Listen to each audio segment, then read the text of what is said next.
بسم اللہ الرحمن الرحیم بسم اللہ الرحمن الرحیم الحمد للہ رب العالمین الرحمن الرحیم مالک یوم الدین والصلاة والسلام علی عبد اللہ ورسولہ نبینا محمد وعلی آلہ وصحبہ اجمعین ومن تبعهم بإحسان الی یوم الدین وسلم تسلیما کثیرا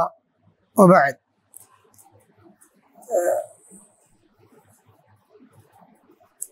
امام مسلم رحمۃ اللہ علیہ کی عظیم الشان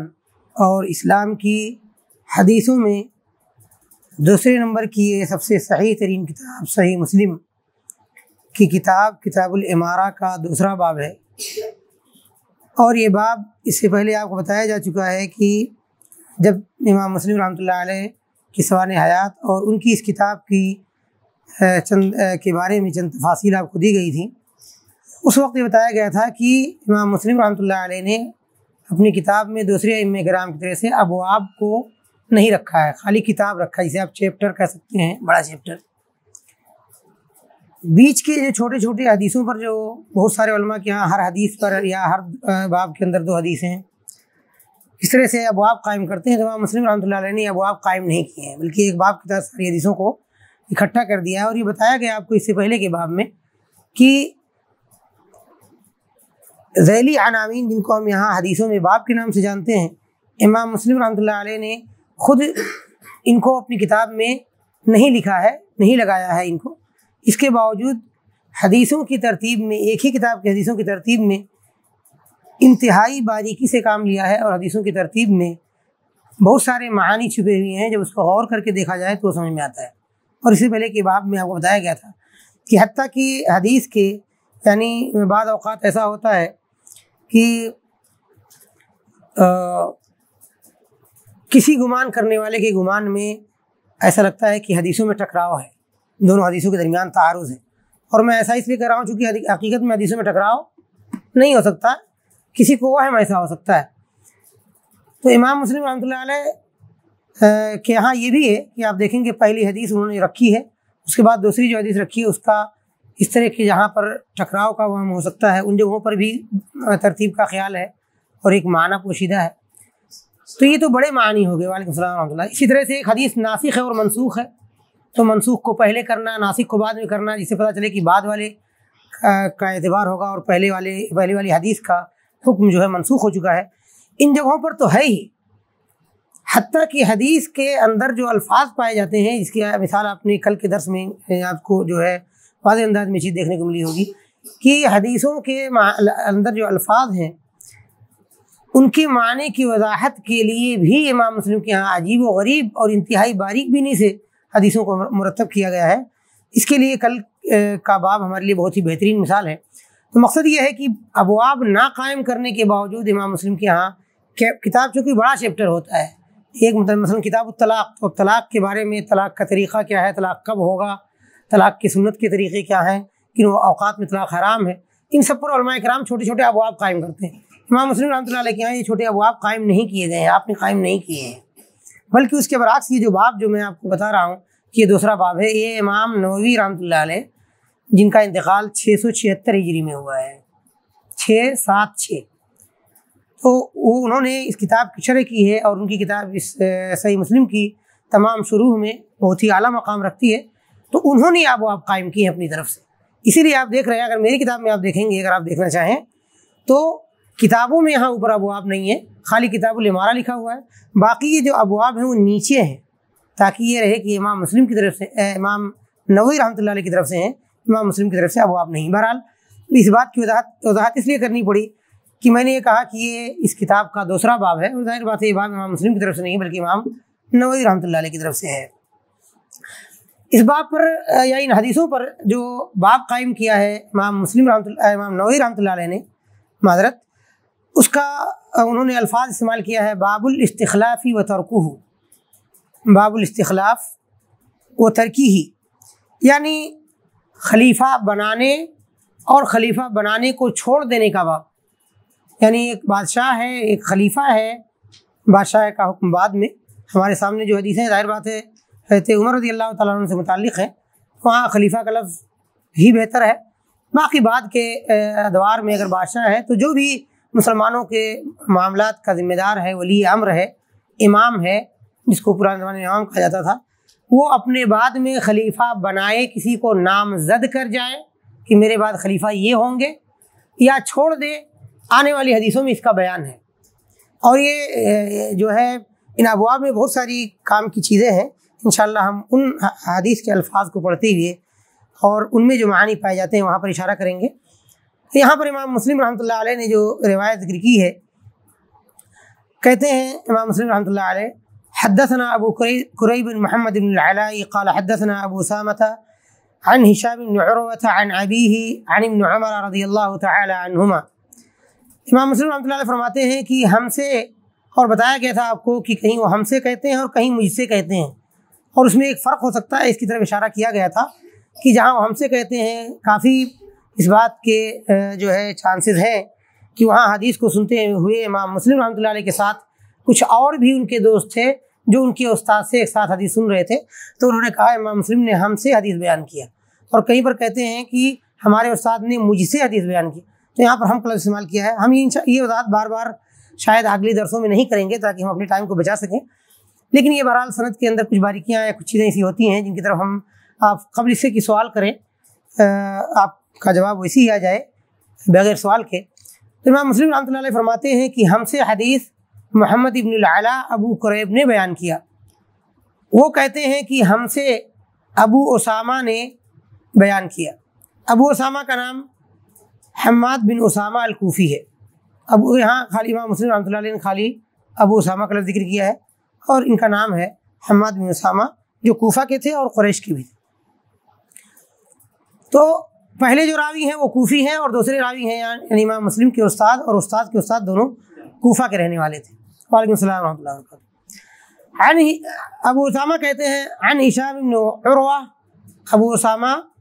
یعنی حماد بن اسامہ الکوفی ہشام بن عروہ سے روایت کرتے ہیں، اور ہشام اپنے باپ عروہ سے روایت کرتے ہیں، ان کا نام عروہ بن زبیر بن العوام ہے، اور عروہ روایت کرتے ہیں عن ابن عمر رضی اللہ تعالی عنہما، عبداللہ بن عمر رضی اللہ تعالی عنہما سے، انہوں نے فرمایا قال حضرت ابی حین اصیب فاثنوا علیہ وقالوا جزاک اللہ خیرا۔ میں اس وقت حاضر تھا یا اس وقت موجود تھا جب میرے باپ کو خنجر گھونپا گیا، میرے باپ کے پیٹ میں اور جسم کے اور دوسرے ایریوں میں جہاں بھی آپ کو خنجر لگے ہوں، جب آپ زخمی ہوئے تو میں موجود تھا، حضرت۔ فاثنوا علیہ خیرا، آپ جانتے ہیں عمر بن خطاب رضی اللہ تعالی عنہ کو فجر کی صلاۃ میں جو ہے ابو لؤلؤ المجوسی، مجوس کے ایک شخص نے، یعنی مجوسی کا مطلب جو آگ کی پوجا کیا کرتے تھے، اس کا نام ابو لؤلؤ المجوسی ہے، اس نے حضرت عمر بن خطاب رضی اللہ تعالیٰ عنہ کو خنجر سے، اور شاید اس نے زہر بھی پلا رکھا تھا، اس سے جو ہے فجر کی صلاۃ میں، جبکہ اندھیرا تھا اور لوگ ایک دوسرے کو نہیں پہچان پا رہے تھے، جب آپ صلاۃ میں آگے کھڑے ہوئے فجر میں اور آپ نے صلاۃ شروع کرا دی، جو ہے قرات کرنے لگے، اس بیچ میں آپ کو خنجر گھونپا گیا، مارا گیا، اور کئی خنجر مارے گئے۔ تو اس میں جب آپ گر پڑے، تاب نہ لا سکے اور آواز بند ہو گئی، تب لوگوں کو احساس ہوا کہ کچھ ہو گیا ہے۔ بہرحال وہ واقعہ ہے، اس واقعے میں بھی بہت سارے جو ہے فائدے اور مسائل مستنبط ہوتے ہیں، لیکن یہاں پر جو ہے کہ میں اس وقت موجود تھا۔ فاثنوا علیہ، تو لوگوں نے حضرت عمر بن خطاب رضی اللہ تعالیٰ عنہ کی تعریف کی، اچھائی بیان کی، ثنا حمد و ثنا جیسے آپ استعمال کرتے ہیں، تو اثنا مطلب ان کی ثنا کی، ان کی تعریف کی۔ وقالوا جزاک اللہ خیرا، اور لوگوں نے کہا کہ اللہ تعالیٰ آپ کو اچھا بدلہ دے۔ کس بات پر؟ یعنی آپ نے نبی کریم صلی اللہ علیہ وسلم کے خلیفہ چنے، نبی کریم صلی اللہ علیہ وسلم کے بعد کے خلیفہ ابوبکر صدیق رضی اللہ تعالیٰ عنہ کے بعد جو مسلمانوں کی ذمہ داری نبھائی، اور جو کچھ اپنے زمانے میں کتاب و سنت کی بالادستی کو قائم رکھا، اور کیوں نہ ہو، بہرحال ان صحابہ کرام سے اس چیز کی ہی امید کی جا سکتی ہے، اور یہ کوئی بعید چیز نہیں ہے۔ اس کے علاوہ عدل کا قیام ہے، مملکت سے متعلق یا حکومت سے متعلق بہت سارے جو ہے نئی چیزوں کو وجود ملانا، بہت ساری منسٹریز کو، بہت سارے سسٹمز کو، بہت ساری چیزیں حضرت عمر بن خطاب رضی اللہ تعالیٰ عنہ کے زمانے میں ہوئی ہیں۔ فوجوں کے نام کو لکھنے کا پورا سسٹم، ان کی تنخواہ کے لکھے جانے کا پورا سسٹم، بہت ساری چیزیں مسلمان ان کے زمانے میں ہوئی ہیں۔ تو عدل و انصاف وغیرہ سے متعلق جو رات میں گشت لگایا کرتے تھے وغیرہ بہت ساری چیزیں۔ تو آپ نے جو کچھ بھی نبی کریم صلی اللہ علیہ وسلم کی امت کے لیے، رعایا کی خیر کے لیے، بھلائی کے لیے، فلاح و بہبود کے لیے جو کچھ آپ نے کیا، عدل و انصاف کا بول بالا رکھا، تمام چیزیں جو کی، اس پر لوگوں نے ان کی تعریف کی اور کہا اللہ تعالیٰ آپ کو ان تمام چیزوں پر جزائے خیر دے۔ فقال راغب و راہب،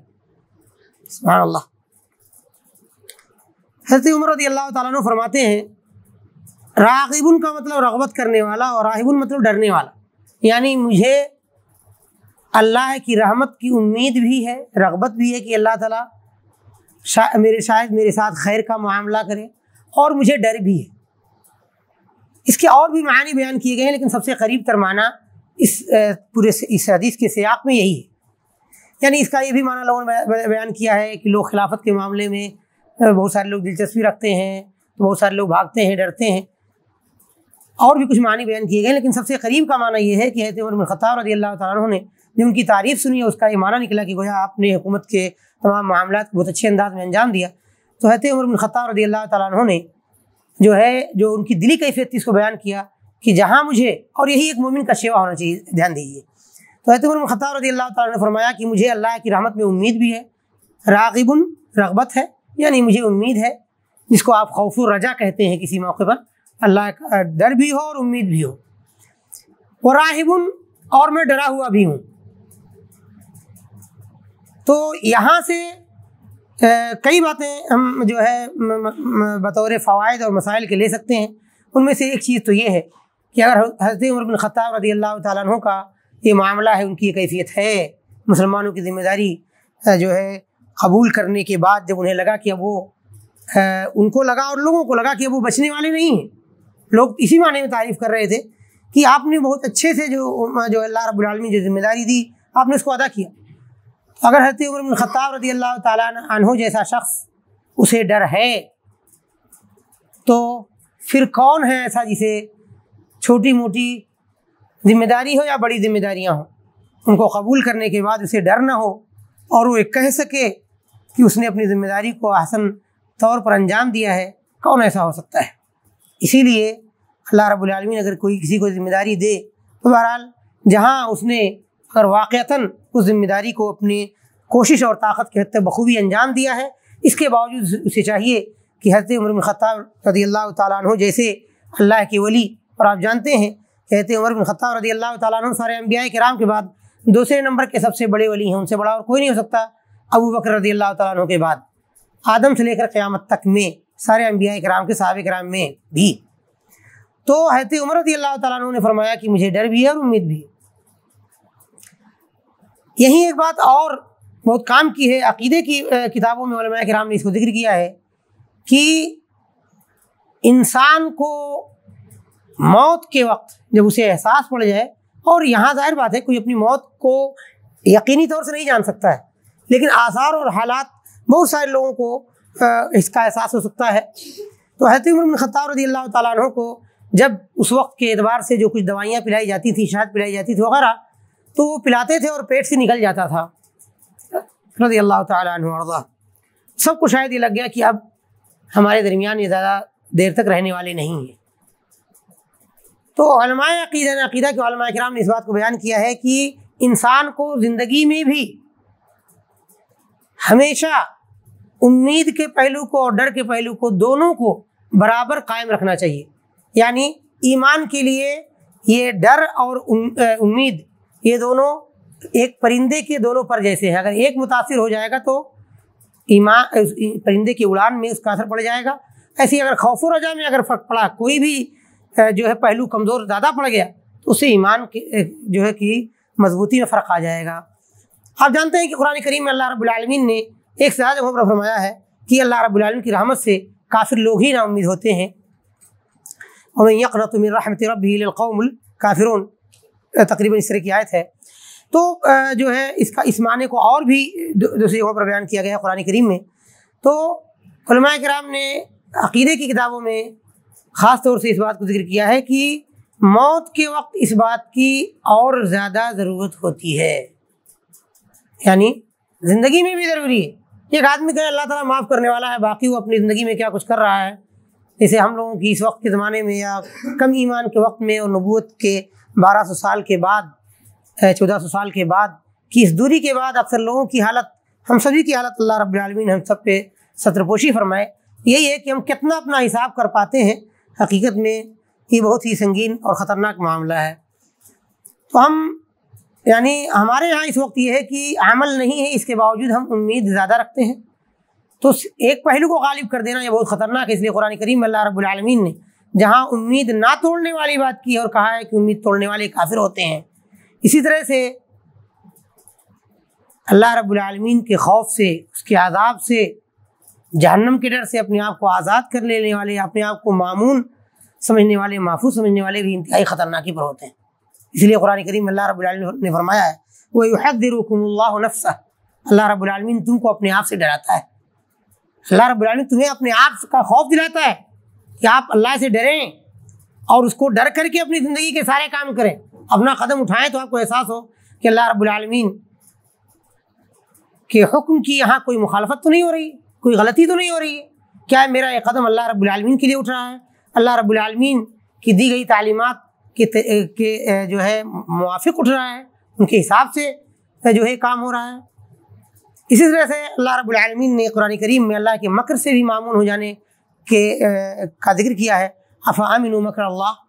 کیا یہ لوگ اللہ رب العالمین کے مکر سے معمون ہو چکے ہیں؟ فلا یامن مکر اللہ الا القوم الخاسرون،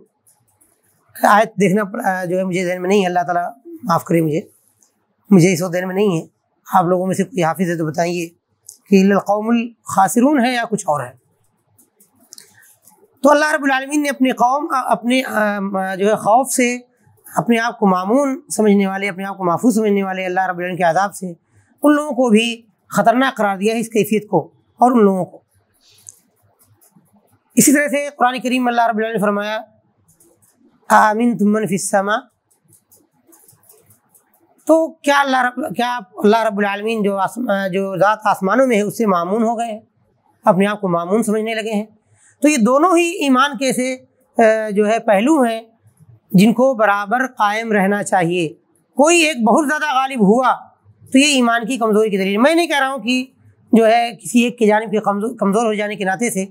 انسان اسلام سے مکمل طور سے نکل جائے گا، جب تک کہ ایک پہلو بہت ہی زیادہ جو ہے غالب آ جائے اور ایک دوسرا پہلو بالکل ہی مر جائے، تب شاید یہ بات کہی جا سکتی۔ لیکن ایمان کے کمزور ہونے والی بات میں سمجھتا ہوں اس میں کوئی شک اور شبہے کی بات نہیں ہے۔ اس کی وجہ کیا ہے، کس طرح سے اس کو ہم سمجھ سکتے ہیں؟ کیونکہ اگر انسان معمون ہونے لگا، اللہ کی رحمت کو غالب کرنے لگا، تو پھر وہ گناہوں سے نہیں بچ پائے گا۔ اللہ رب العالمین غفور الرحیم ہے، ستیر ہے، معاف کرنے والا ہے، عفو درگزر کرنے والا ہے، عفو ہے، کریم ہے، لطیف ہے، اور اس سے وہ معمون ہو جائے گا۔ اور اگر اللہ رب العالمین کے خوف کا معاملہ اس نے غالب کر دیا تو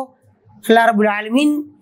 کی رحمت کی امید ٹوٹنے لگے گی اور وہ جو ہے نیک اعمال سے دور ہو جائے گا۔ دونوں صورتوں میں یہ چیز انتہائی خطرناک ہے۔ تو اور اسی کے ساتھ علماء کرام نے، جیسا کہ میں نے بتایا آپ کو کہ جہاں یہ پہلو خوف و رجا کا پوری زندگی میں قائم رہنا چاہیے، وہیں پر علماء کرام نے اس بات کو لکھا ہے کہ موت کے وقت میں اگر رحمت کا پہلو تھوڑا غالب رہے تو شاید یہ بہتر ہے، کیونکہ اب عمل کرنے کا موقع نہیں،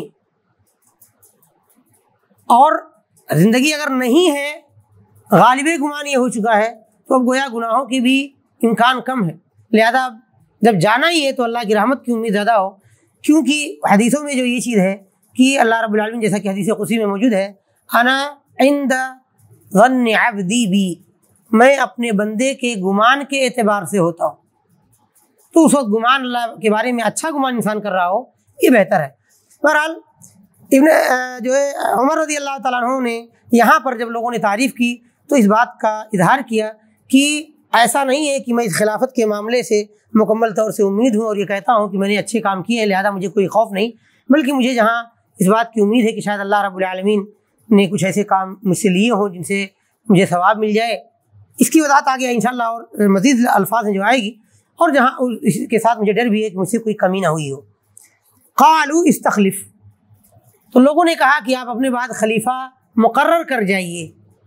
اپنے بعد خلیفہ چن جائیے۔ فقال اتحمل امرکم حیا ومیتا،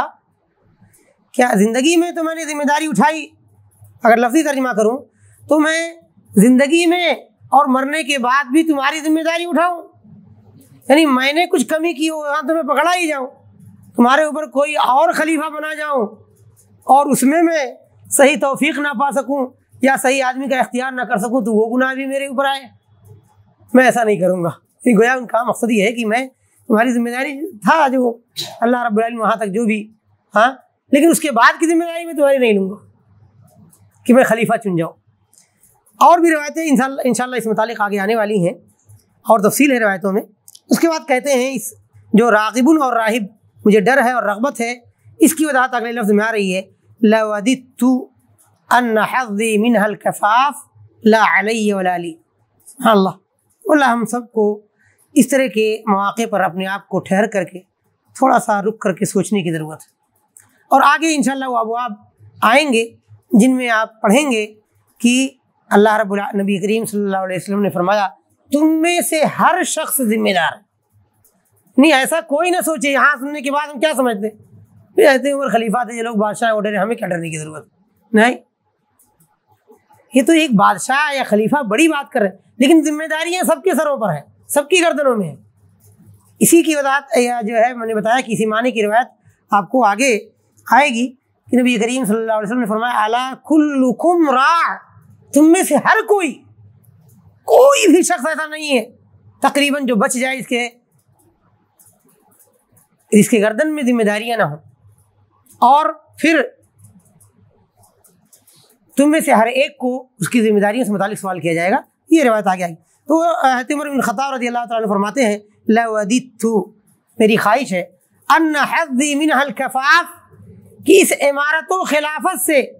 میرا حصہ برابر سرابر ہو جائے۔ نہیں سمجھ میں آیا، آگے کے الفاظ وضاحت کریں گے، لا علی ولا لی، یعنی نہ مجھے میرے اوپر کوئی گناہ ہو نہ مجھے کوئی ثواب ملے۔ سبحان اللہ، غور کیجیے گا، عمر بن خطاب رضی اللہ تعالیٰ عنہ جیسا شخص جس کے بارے میں سارے مسلمانوں کا عقیدہ ہے کہ وہ تمام انبیاء کرام کے بعد اور ابو بکر کے بعد سب سے بڑا ولی ہے اللہ کا، وہ شخصیت جس کی تعریفات کو آسانی سے چند گھنٹوں میں شاید بیان نہیں کیا سکتا، جس کے بارے میں وارد نبی کریم صلی اللہ علیہ وسلم کی حدیثیں اور فضائل کو آسانی سے ذکر نہیں کیا جا سکتا، اور جس کے بارے میں نبی کریم صلی اللہ علیہ وسلم نے فرمایا کہ اگر میرے بعد کوئی نبی ہوتا تو عمر ہوتے۔ تمام انبیاء کرام کے اقوام میں ایسے لوگ ہوتے تھے جن کے دلوں میں حق باتیں ڈال دی جاتی تھیں، وہ میری امت میں عمر ہے۔ اسی طرح سے نبی کریم صلی اللہ علیہ وسلم نے فرمایا کہ شیطان حضرت عمر رضی اللہ تعالیٰ عنہ جس راستے پر قدم رکھ دیتے ہیں، شیطان وہ راستہ چھوڑ دیتا ہے، اس پر قدم رکھنے کی اس کی سکت نہیں ہوتی۔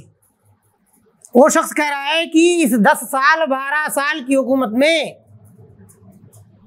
عمر کو اور اس کے دل کے اطمینان کو یہ کافی ہے کہ اسے ثواب نہ ملے، چلے گا، گناہ نہ ملے۔ سبحان اللہ، سوچیں ہم لوگوں کو کیا اپنی ذمہ داریاں اتنی آسانی سے، چاہے وہ اپنے بچوں سے متعلق ہوں، چاہے ہم کسی کی جگہ ذمہ دار ہوں تو اپنے ماتحتوں سے متعلق ہو، اپنی بیوی سے متعلق ہو، کبھی والدین جو بزرگ ہیں ان سے متعلق چیزیں ہو سکتی ہیں۔ ہم سب کو بہت ہی باریکی سے اپنی زندگی کا حساب کرنے کی ضرورت ہے، اور یہ ہے اللہ کے اولیاء کی یہ پہچان ہے، دھیان دیجیے۔ جی اللہ کے اولیاء کا یہ طریقہ ہے کہ وہ ڈرتے ہیں، جی اسی لیے اللہ کے امن سے، اللہ کے خوف سے، اللہ کے عذاب سے مامون ہونے والے لوگ، جیسا کہ ابھی کچھ پہلے بتایا گیا، بہت خطرناکی پر ہے، ان کا معاملہ آخرت کا آسان نہیں۔ تو حضرت عمر بن خطاب رضی اللہ تعالیٰ عنہ جیسے شخص کو ڈر ہے کہ کہیں اللہ رب العالمین ان کو پکڑ نہ لے، اور وہ کہتے ہیں کہ میری خواہش ہے، میری تمنا ہے، میری آرزو ہے، سبحان اللہ، کہ مجھے کوئی ثواب نہ ملا ہو، چلے گا، اگر ہم اپنے انداز میں بیان کریں، مجھے کوئی گناہ نہ ملے، اس خلافت میں مجھ سے کوئی کمی نہ ہوئی کہ اللہ تعالیٰ مجھے پکڑ نہ لے۔ فَإِنْ أَسْتَخْلِفْ، اب آگے بیان کرتے ہیں ان کا جواب دیتے ہوئے جن لوگوں نے کہا کہ آپ خلیفہ بنا جائیے، تو اب ان کا میرا طریقہ کیا ہو سکتا ہے؟ حضرت عمر بن خطاب رضی اللہ تعالیٰ عنہ اس کو بیان کرتے ہیں، فَإِنْ أَسْتَخْلِفْ، اگر میں خلیفہ بناتا ہوں اپنے بعد کے خلیفہ کو اپنے ہی انتقال سے قبل نامزد کر جاتا ہوں تو میرے لیے اس بارے میں سنت موجود ہے. فقد استخلف من هو خیر منی یعنی ابا بکر. تو مجھ سے پہلے ایک شخص موجود ہے جو مجھ سے بہتر ہے جس نے خلیفہ نامزد کیا ہے. اور ان کی مراد کون تھے؟ ابو بکر رضی اللہ تعالیٰ. فَإِنْ أَسْتَخْلِفْ اگر میں خلیفہ بناؤں نامزد کروں تو مجھ سے پہلے مجھ سے بہتر شخص نے خلیفہ نامزد کیا ہے یعنی ابو بکر رضی اللہ تعالیٰ عنہ. وَإِنْ أَتْرُكْكُمْ اور اگر میں تمہیں خلیفہ نامزد کیے بغیر چھوڑ دوں ایسی فَقَدْ تَرَكَكُمْ مَنْ هُوَ خَيْرٌ مِّنِّي تو تم کو اس حالت میں چھوڑا ہے وہ شخص اس شخص نے جو مجھ سے بہتر ہے اور آپ سے بہتر ہے یعنی نبی کریم صلی اللہ علیہ وسلم. جب آپ نے ابو بکر رضی اللہ تعالیٰ عنہ کو اپنے بعد نامزد نہیں کیا. یہ مراد ہے حضرت عمر رضی اللہ تعالیٰ عنہ. تو کہتے ہیں دونوں میں میرے لیے سنت موجود ہے اور مجھ سے بہتر شخص کی سنت موجود ہے. میں چاہوں یہ کر جاؤں میں چاہیے کر جاؤں مجھ سے بہتر کی سنت دونوں شکلوں میں موجود ہے. اگر میں خلیفہ بناتا ہوں تو نبی کریم صلی اللہ علیہ وسلم نے اپنے جو ہے ابو بکر رضی اللہ تعالیٰ عنہ نے اپنے بعد میرا نام یعنی مجھے خلیفہ نامزد کر دیا تھا اور ابو بکر مجھ سے بہتر تھے. اور یہاں آپ جان سکتے ہیں کہ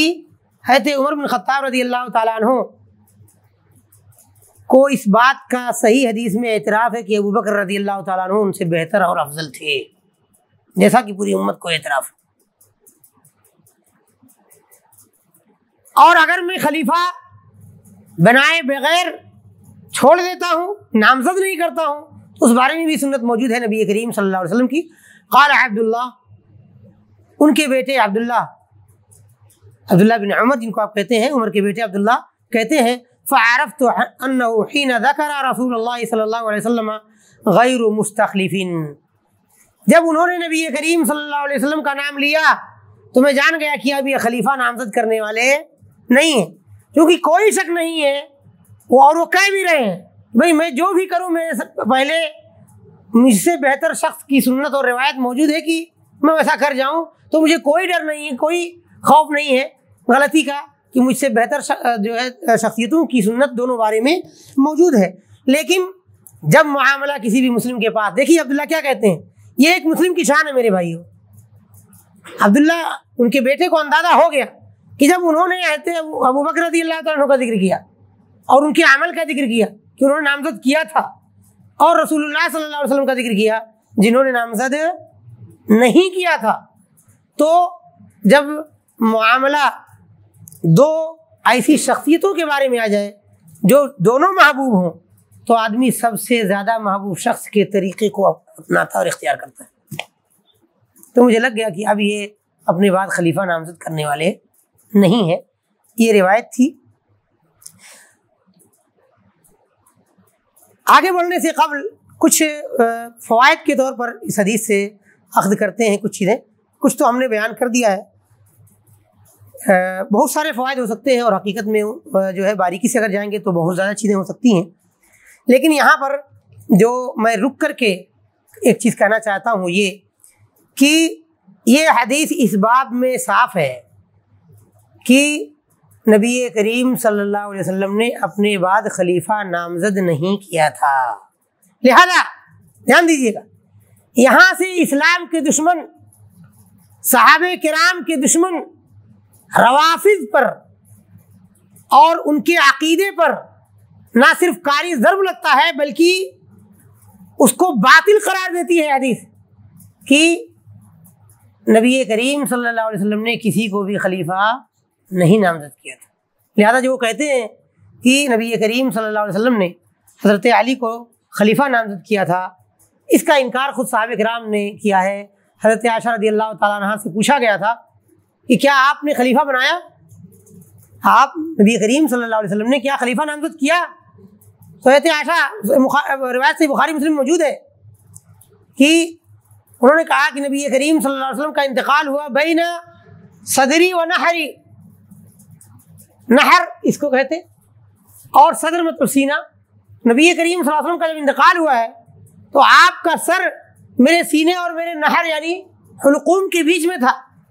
تو وصیت کب کی اگر آپ نے کیا ہوتا تو کم سے کم کوئی نہیں جانتا تو میں ضرور اس بات کو جانتا. تو نبی کریم صلی اللہ علیہ وسلم نے اپنے بعد خلیفہ نامزد نہیں کیا۔ اب کچھ لوگ اہل سنت میں جو کہتے ہیں نبی کریم صلی اللہ علیہ وسلم نے حضرت ابوبکر کو نامزد کیا تھا، تو یہاں پر ایک چیز یہ کہ اس بارے میں دو طرح کی روایتیں ہیں جن کو علماء کرام نے تقسیم کرتے ہوئے ایک لفظ استعمال کیا، میں بتاتا ہوں آپ کو، صریح غیر صحیح، یعنی ایسی روایتیں ہیں جو صریح ہے، صراحت کرتی ہیں کہ نبی کریم صلی اللہ علیہ وسلم نے خلیفہ نامزد کیا ہے، غیر صحیح لیکن وہ صحیح نہیں ہے روایت، صریح غیر صحیح، صریح تو ہے، صاف کہتی ہیں نبی کریم صلی اللہ علیہ وسلم نے نامزد کیا، مگر وہ روایتیں صحیح نہیں، اور صحیح غیر صریح، یا روایتیں صحیح تو ہے مگر 100% صراحت نہیں کرتی ہیں کہ نبی کریم صلی اللہ علیہ وسلم نے کھل کر کے واضح طور سے اپنے بعد خلیفہ نامزد کی۔ یہ اشارات اس طرح کی چیزیں ہیں نبی کریم جن کو ہم اشارات مان سکتے ہیں کہ نبی کریم صلی اللہ علیہ وسلم نے اپنے اس مرض کے یا بیماری کے ایام میں حضرت ابوبکر رضی اللہ تعالیٰ عنہ کو اپنے مسلح پہ کھڑا کیا، لوگوں کا امام بنایا وغیرہ، لیکن صاف طور سے کہا ہو کہ میں خلیفہ چن کے جا رہا ہوں، ایسا نہیں ہے صحیح روایتوں میں۔ اور وہ بات بتائی گئی کہ یہ حدیث اس کے ساتھ جہاں حضرت ابوبکر رضی اللہ تعالیٰ عنہ کے خلیفہ نہ چنے جانے والی بات کی حضرت عمر بن الخطاب رضی اللہ تعالیٰ عنہ کی زبانی وضاحت کرتی ہے، وہیں پر اس بات کی بھی کلی وضاحت ہے کہ جو لوگ کہتے ہیں کہ نبی کریم صلی اللہ علیہ وسلم نے حضرت علی رضی اللہ تعالیٰ عنہ کو وصیت کی تھی،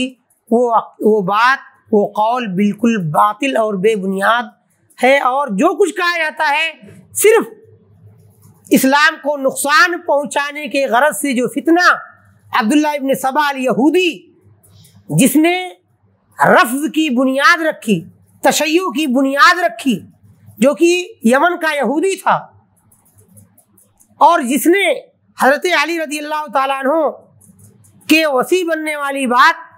وہاں سے لی تھی، جو موسیٰ علیہ السلام اور کیا نام ہے ہارون کے درمیان کی چیز تھی، کہ ہارون موسیٰ علیہ السلام کے ایک طرح سے نائب کے طور پر تھے، وہاں سے یہ بات اس نے وہاں پڑھ رکھا تھا یہودیت میں، وہاں سے اس فکر کو لایا مسلمانوں کو نقصان پہنچانے کے لیے، جب اس نے دیکھا کہ مسلمانوں کو جنگ کے میدان میں نقصان نہیں پہنچایا جا سکتا ہے۔ تو آپ جان سکتے ہیں کہ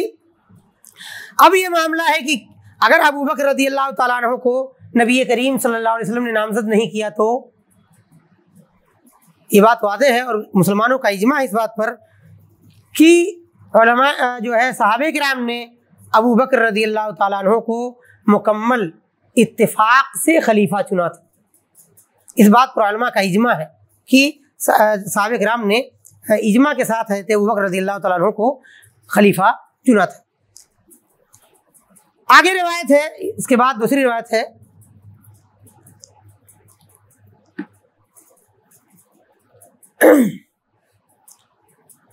تھوڑی لمبی روایت ہے، اسی روایت سے متعلق، اسی واقعے سے متعلق روایت تھوڑی سی لمبی ہے، تو کوئی بات نہیں، اگر ٹائم ہو جائے گا تو ہم بیچ میں رک جائیں گے، کوئی اتنی بڑی حرج کی چیز نہیں انشاءاللہ۔ قال حدثنا اسحاق بن ابراہیم وابن ابی عمر ومحمد بن رافع وعبد بن حمید والفاظهم متقاربہ۔ امام مسلم رحمۃ اللہ علیہ فرماتے ہیں کہ ہم سے حدیث بیان کی اسحاق بن ابراہیم نے، اور یہ اسحاق بن راہویہ الحنظلی ہیں جو امام احمد کے قریبی تھے اور ساتھی تھے، وہ ابن ابی عمر، یہ محمد ابن ابی عمر العدنی ہیں جو یمن کے رہنے والے تھے، وہ محمد بن رافع و عبد بن حمید، 4 اساتذہ ہیں امام مسلم کے یہاں پر۔ امام مسلم رحمۃ اللہ فرماتے ہیں کہ ان سب کے الفاظ قریب قریب ہیں اس حدیث کو بیان کرنے میں۔ قال اسحاق و عبد اخبرنا، کہتے ہیں میرے استاد اسحاق نے اور عبد بن حمید نے اخبرنا کا لفظ استعمال کیا، اور میں نے اس سے پہلے بتایا کہ امام مسلم کے ہاں روایت بالمعنی لگ بھگ نہ کے برابر پایا جاتا ہے، اسی لیے دونوں نے اخبرنا یعنی ہم جو ہے اسحاق اور عبد بن حمید نے یہ لفظ استعمال کیا ہے کہ ہمارے استاد نے ہم کو خبر دی، اور دونوں دوسروں نے یعنی محمد بن رافع نے اور محمد بن ابی عمر العدنی نے استعمال کیا لفظ حدثنا، سبحان اللہ، جبکہ دونوں کوئی فرق نہیں ہے۔ اس سے پہلے یہ بات آپ کے سامنے آ چکی، حدثنا میں نے حدیث بیان کی، اخبرنا مطلب ہم کو خبر دی، اور علماء کرام کے ہاں بہت ہی معمولی فرق ہے ان دونوں کی لفظوں میں، یعنی کمزوری اور مضبوطی کے اعتبار سے، اور کافی علماء کرام کے ہاں دونوں ایک ہی درجے میں ہیں۔ ان سب سے حدیث بیان کی عبدالرزاق بن حمام الیمانی الصنعانی، جن کی کتاب مصنف ہے. قال اخبرنا معمر بن راشد الرضی البصری ہیں، عن زہری معروف امام محمد بن مسلم بن عبید اللہ بن عبداللہ بن شہاب الزہری. قال اخبرنا سالم مولا عبداللہ بن عمر کے غلام تھے، عن ابن عمر رضی اللہ تعالی عنہما، عبداللہ بن عمر سے روایت کرتے ہیں. تو زہری معمر عبدالرزاق روایت کرتے ہیں معمر روایت کرتے ہیں زہری سے، اور زہری کہتے ہیں ہم کو سالم نے خبر دی عبداللہ ابن عمر سے روایت کرتے ہوئے. عبداللہ ابن عمر یعنی عمر کے بیٹے عبداللہ فرماتے ہیں دخلت علی حفصہ. یہاں واقعی میں تھوڑی سی اور تفصیل ہے.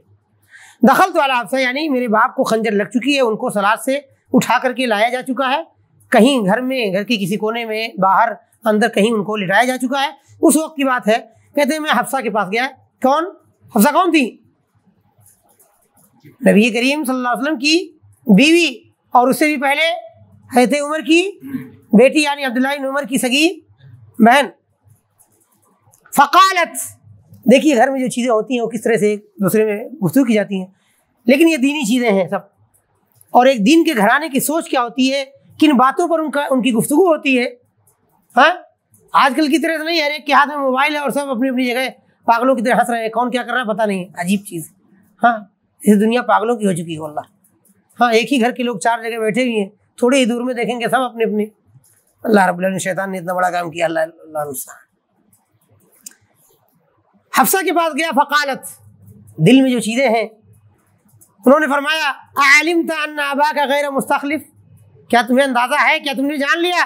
کہ تمہارے باپ اپنے بعد خلیفہ بنانے والے نہیں؟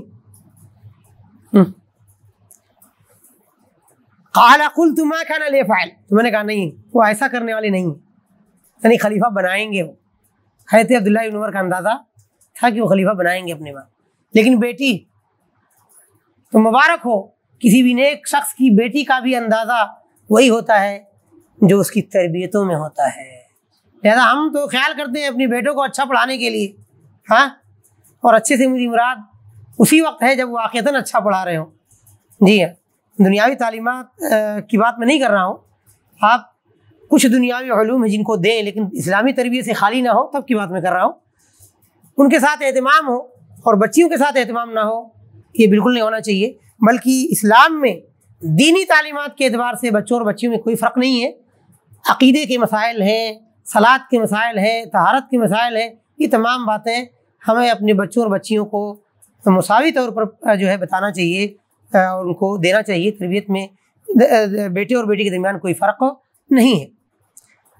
حفصہ رضی اللہ تعالیٰ عنہ کہتی ہیں کہ کیا تم نے جان لیا، تمہیں احساس ہوا، اندازہ ہوا کہ تمہارے باپ، یہ انداز تھا بولنے کا، ہاں، خلیفہ بنانے والے نہیں، اپنے بعد خلیفہ نامزد کرنے والے نہیں ہیں. قال قلت ما كان ليفعل، میں نے کہا وہ ایسا کرنے والے نہیں ہیں، یعنی خلیفہ بنائیں گے اور نامزد کر جائیں گے. شاید ان کا اندازہ یہی تھا، جیسا کہ انہوں نے بعد میں اظہار بھی کیا ہے کہ مجھے جب انہوں نے یہ بات کہی تب اندازہ ہوا کہ اب مجھے لگ گیا کہ ہاں خلیفہ نہیں بنائیں گے. جب انہوں نے یہ بات کہی تھی، جب نبی کریم صلی اللہ علیہ وسلم کا اور ان کی سنت کا اور ابو بکر رضی اللہ تعالیٰ عنہ اور ان کی سنت کا ذکر کیا. قالت انه فاعل، حضرت حفصہ کری نہیں وہ کرنے والے، یعنی وہ نہیں خلیفہ نامزد کریں گے. ٹھیک ہے. قال فحلفت انی اکلمه فی ذلک، کہتے ہیں پھر میں نے قسم کھایا کہ میں اس بارے میں ان سے بات کروں گا، کیونکہ ان کا ارادہ، ان کی سمجھ کیا تھی کہ خلیفہ بنا کر جائیں وہ،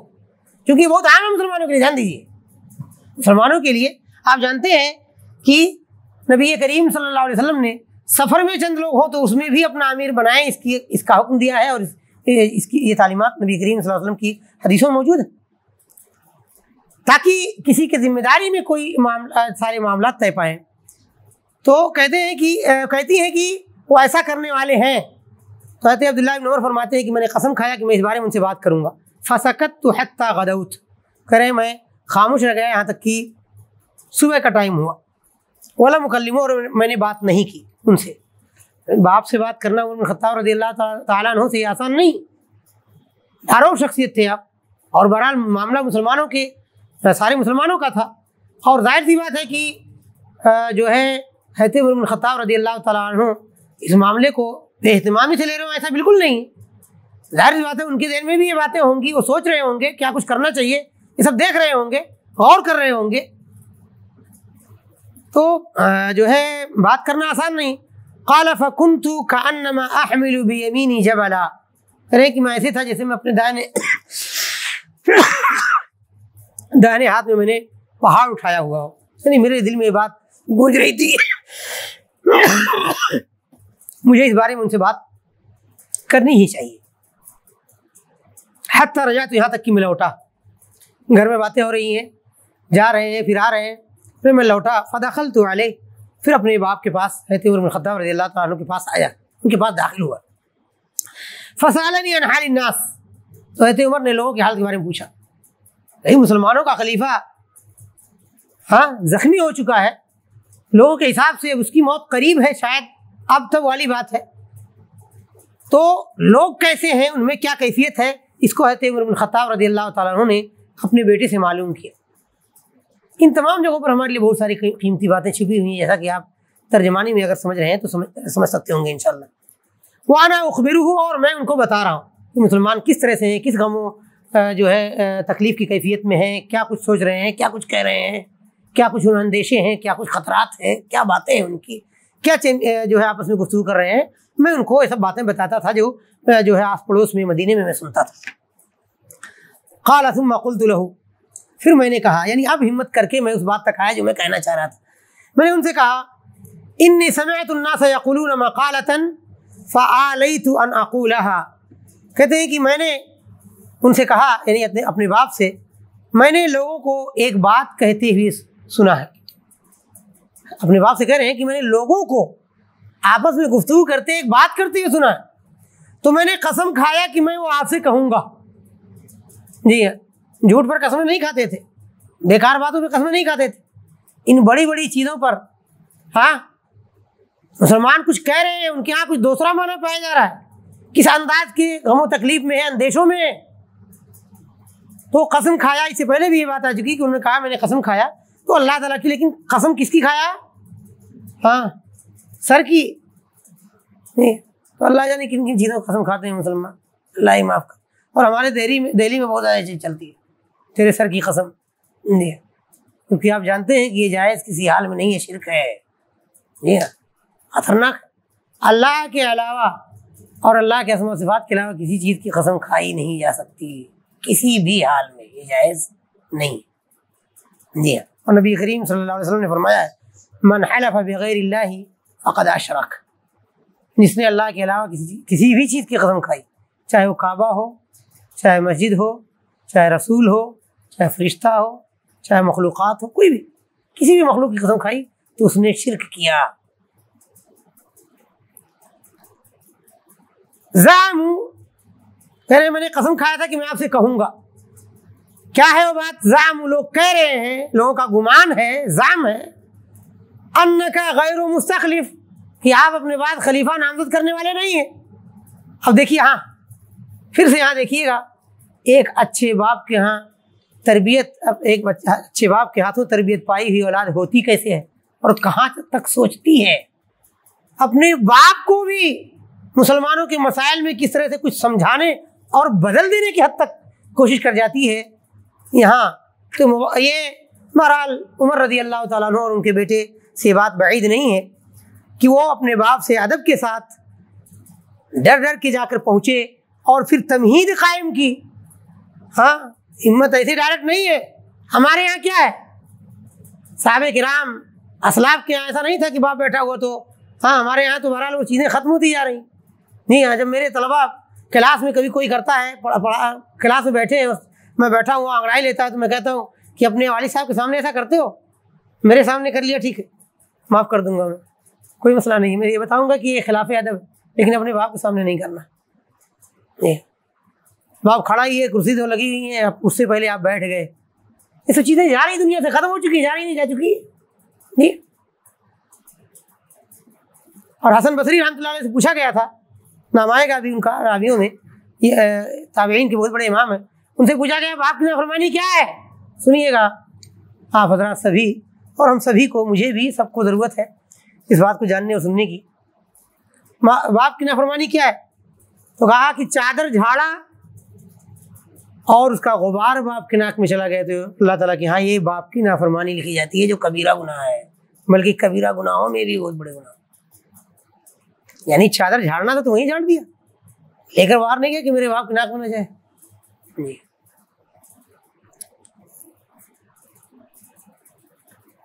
تو اب وہ سمجھا رہے ہیں کہ یہ بات لوگوں کے ہاں ہے. اچھا وَإِنَّهُ لَوْ كَانَ لَكَ رَاعِي إِبِلٍ أَوْ رَاعِي غَنَمٍ. باپ سے کیسے گفتگو کی جاتی ہے کہ اگر آپ کے پاس آپ کا کوئی اونٹوں کا یا بکریوں کا چرانے والا ہو، ثُمَّ جَاءَكَ وَتَرَكَهَا، پھر ان کو چھوڑ کر وہ آپ کے پاس آ جائے. بکریاں پرانے زمانے میں کہاں چرائی جاتی تھی؟ صحرا میں، آبادیوں سے باہر، اور بھیڑیے بہت ہوتے تھے. جی ہاں. تو اگر وہ، اور ظاہر بات ہے اگر بھیڑیے نہ ہو تو چرانے کی ضرورت ہی کیا ہے؟ اور کون لے جائے گا؟ لوگوں اور انسانی بھیڑیے یا بھیڑیے؟ جی ہاں، یہی تو ہوتا. تو رأیت ان قد ضیع، اگر وہ ان بکریوں کو یا اونٹوں کو چھوڑ دے وہاں پر اور چلا آئے، آپ کی نافرمانی کرے، آپ نے ان کو کس لیے بھیجا چروائے کو؟ کہ ان کی دیکھ ریکھ کریں، ان کی ضروریات کو پورا کریں، تاکہ وہ بہتر سے بہتر حالت میں رہیں، تندرست رہیں، جو ہے ان کی اندر افزائش نسل ہو، وہ دودھ دے سکیں، ان کی حفاظت ہو سکے. تو اگر آپ کا کوئی اونٹوں کا یا بکریوں کا چرواہا ہو، پھر وہ ان کو چھوڑ کر آپ کے پاس آ جائے، رأیت ان قد ضیع، تو آپ سوچیں گے کہ اس نے ضائع کر دیا ہمارے جانوروں کو اور مویشیوں کو. فرعایت الناس اشد، تو لوگوں کی حفاظت، لوگوں کی نگہبانی اس سے کہیں زیادہ سخت ہے. تو اگر آپ کے اونٹوں اور بکریوں کو چھوڑ کر آ جائے تو آپ سمجھیں گے، آپ کہیں گے اس نے ضائع کر دیا. اور اگر آپ ان مسلمانوں کو بغیر خلیفہ نامزد کیے چھوڑ جائیں تو یہ اصل مقصد ہے. تو یہی تو آپ کے بارے میں کہا جا سکتا ہے نا. یہی لوگ ہیں، اس طرح کی باتیں لوگ یہاں باہر چل رہی ہیں کہ نہیں وہ خلیفہ بنا کے جائیں گے، کیونکہ اگر نہیں بنا کے گئے تو مسلمان کیا کریں گے آپس میں، کس کو چنیں گے کس کو نہیں چنیں گے وغیرہ. فوافقہ، کہتے ہیں قال فوافقہ قولی، تو میری بات ان کے موافق ٹھہری. یعنی لفظی ترجمہ یہ ہے، مطلب یہ ہے کہ اس بات نے انہیں سوچنے پہ مجبور کیا، لگا کہ ہاں ایک کام کی بات. بہت مثال ایسی لا کر کے ان کے بیٹے نے پیش کی ہے کہ سوچے بغیر سارا نہیں. ٹھیک ہے، کہیں وہی آپ پر نہ فٹ آ جائے، اپنے ہی بھیجے چرواہے کے آنے پر آپ وہی جملہ کہیں گے تو کیا وہی آپ پر نہیں فٹ آئے گا؟ یہ اصل کہنے کا مقصود ہے. فوضع راسہ ساعتاً، کہتے ہیں کہ کچھ دیر تک انہوں نے اپنے سر کو رکھا، پھر کوئی بات ان کے دماغ میں آئی. ثم رفعہ الیہ، پھر اپنے سر کو میری طرف اٹھایا. ٹھیک ہے، ظاہر بات ہے زخمی ہے تو سر ہی اٹھائے گا، جیسے ایک آدمی آپ کے یہاں چارپائی پر مریض آدمی ہوتا ہے. فقال ان اللہ عز وجل یحفظ دینہ، انہوں نے فرمایا کہ اللہ رب العالمین اپنے دین کی حفاظت فرمائے گا. میں کر جاؤں یا نہ کر، دیکھیے اب یہاں ہر ایک بات میں ایک اللہ بڑی قیمتی چیزیں ہیں. یہاں پر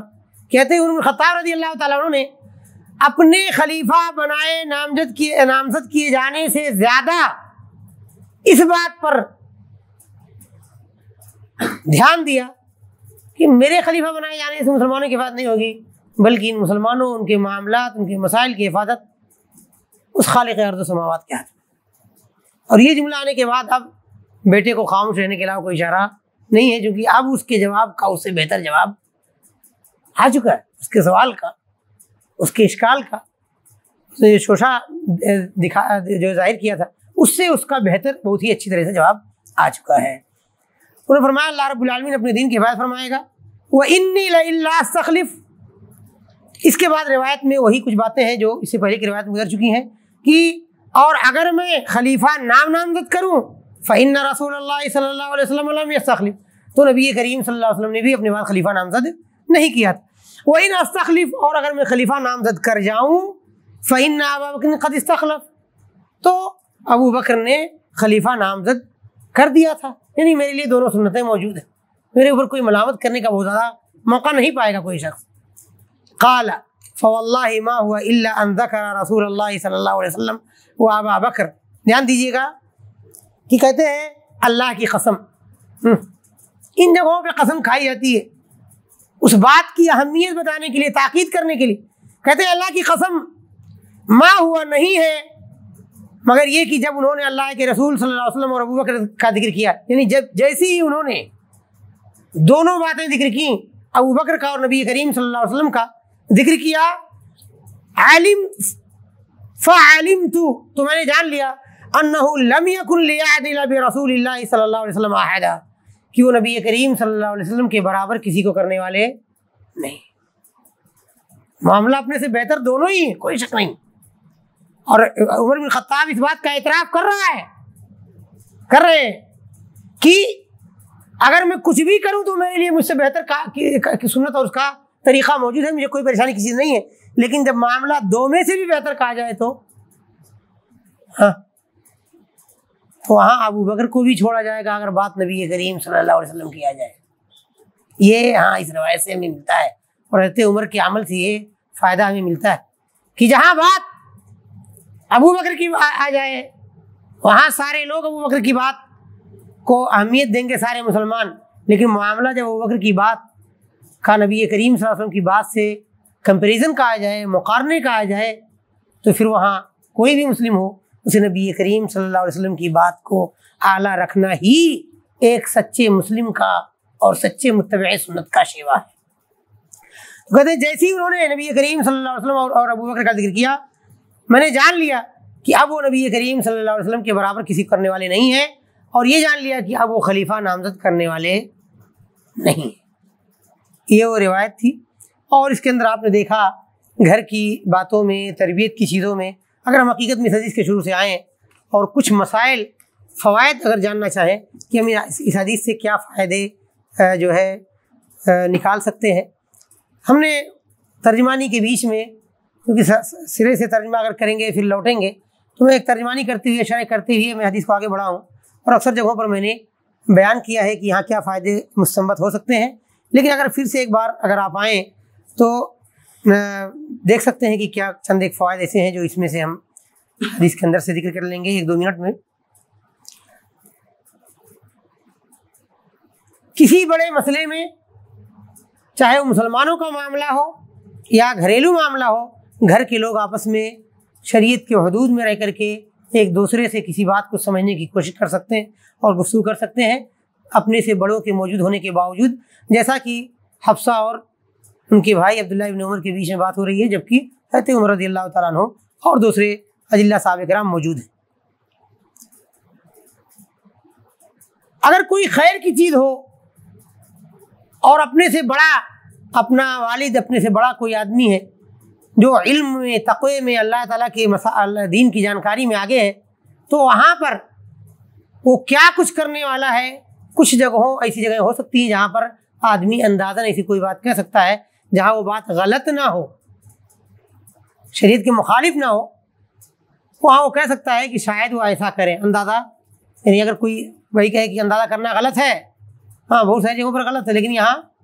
غلط نہیں تھا، چونکہ حضرت عبداللہ بن عمر کا اندازہ تھا کہ وہ خلیفہ نامزد کریں گے، جبکہ ان کی بیٹی جو شاید ان سے عمر میں بڑی تھی، ان کا اندازہ یہ تھا کہ وہ خلیفہ نامزد کرنے والے نہیں ہیں۔ تو اس طرح کے اندازے ہو سکتے ہیں کچھ جگہوں پر۔ ایک ایک لفظ میں بہت باریکی سے جائیں گے تو بہت زیادہ مسائل پھر نکل کے آئیں گے، چھوٹی چھوٹی حدیثوں میں 6-6, 8-8, 10-10 مسائل جو ہے، اور بھی زیادہ مسائل نکل سکتے ہیں۔ یہاں یہ بھی مسئلہ نکلتا ہے کہ ایک بہن اپنے بھائی سے کہہ سکتی ہے کہ تمہارا باپ ایسا کرنے والا ہے، یعنی وہ نہیں کہے ہمارے ابو یا پاپا یا ڈیڈی یا جو بھی کہتے ہو آپ،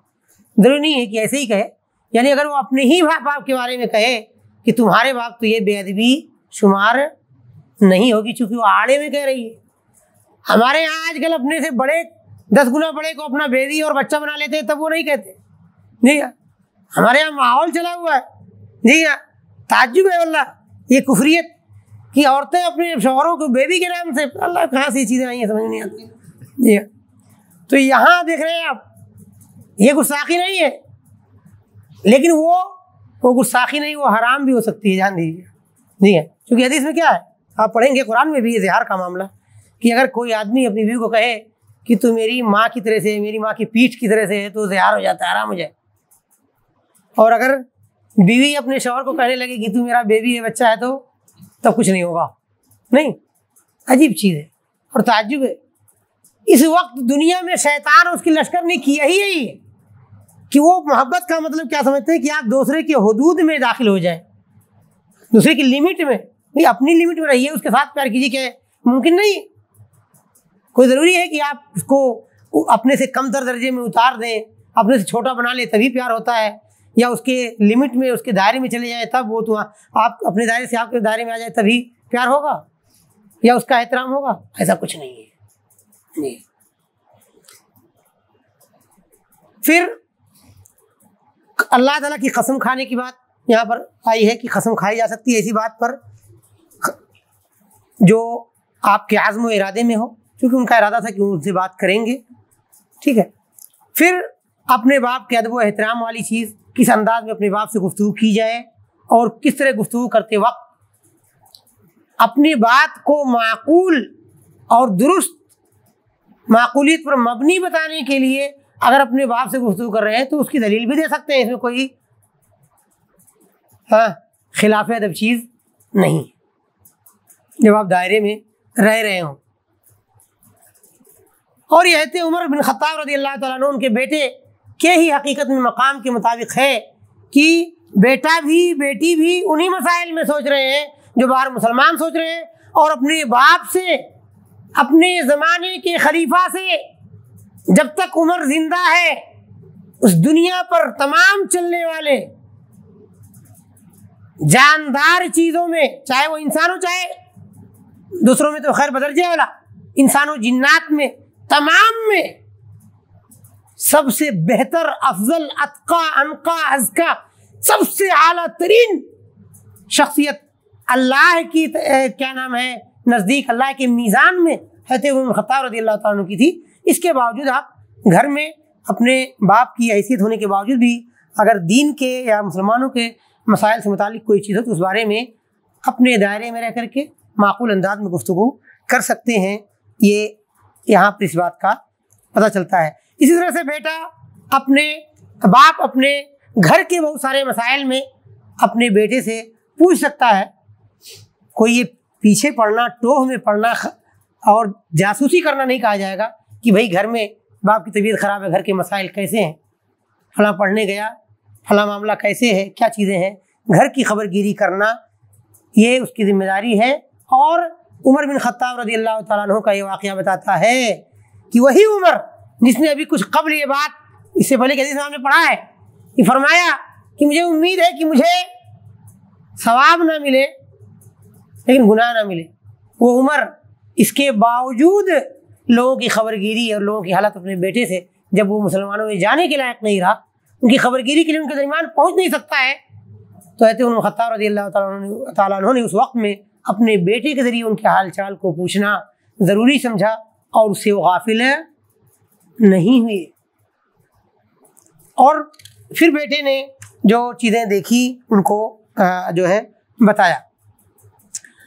اس کے آگے جو ہے میں نے بتایا کہ اللہ تعالیٰ کی قسم کھانا کچھ ایسی چیزوں پر، حق بات پر یہ درست ہے جہاں اس کی تاکید کرنا مقصود ہو، اور بلا وجہ جگہوں پر اللہ کی قسم بھی نہیں کھانی چاہیے، جس کو یمین لغو کہتے ہیں، بچنا چاہیے. اس کا دوسری حدیثوں کے ذریعے سے، اس حدیث سے ملا کر کے ہم یہ بات بھی کہہ سکتے ہیں. یہ چند باتیں تھیں، اور آگے ایک جو اہم ترین چیز ہے جس کی طرف میں نے اشارہ کیا، ایک بار پھر سے یاد کر دوں کہ جب مسلمان کے نزدیک، مسلمان کے پاس نبی کریم صلی اللہ علیہ وسلم کی سنت آ جائے تو عمر کہتے ہیں، عمر کا بیٹا، عمر کے بیٹے عبداللہ بن عمر اندازہ کرتے ہیں، بتاتے ہیں کہ مجھے یقین ہو گیا کہ آپ عمر رضی اللہ تعالیٰ عنہ خلیفہ نہیں بنائیں گے، چونکہ معاملہ انہوں نے یہ ہو گیا کہ نبی کریم صلی اللہ علیہ وسلم کا انہوں نے ذکر کیا اور ان کی سنت کو یاد کیا. ہاں، تو عمر کے بیٹے کو اپنے باپ کے بارے میں یہی توقع ہے، اور یہی اللہ رب العالمین ہم سب سے چاہتا ہے کہ جہاں معاملہ نبی کریم صلی اللہ علیہ وسلم کی سنت کہا جائے وہاں پھر اس کے مقابل میں کسی اور کو لایا نہیں جا سکتا، کھڑا نہیں کیا جا سکتا. یہی ایک مسلمان کا شیوا ہے. اب اگر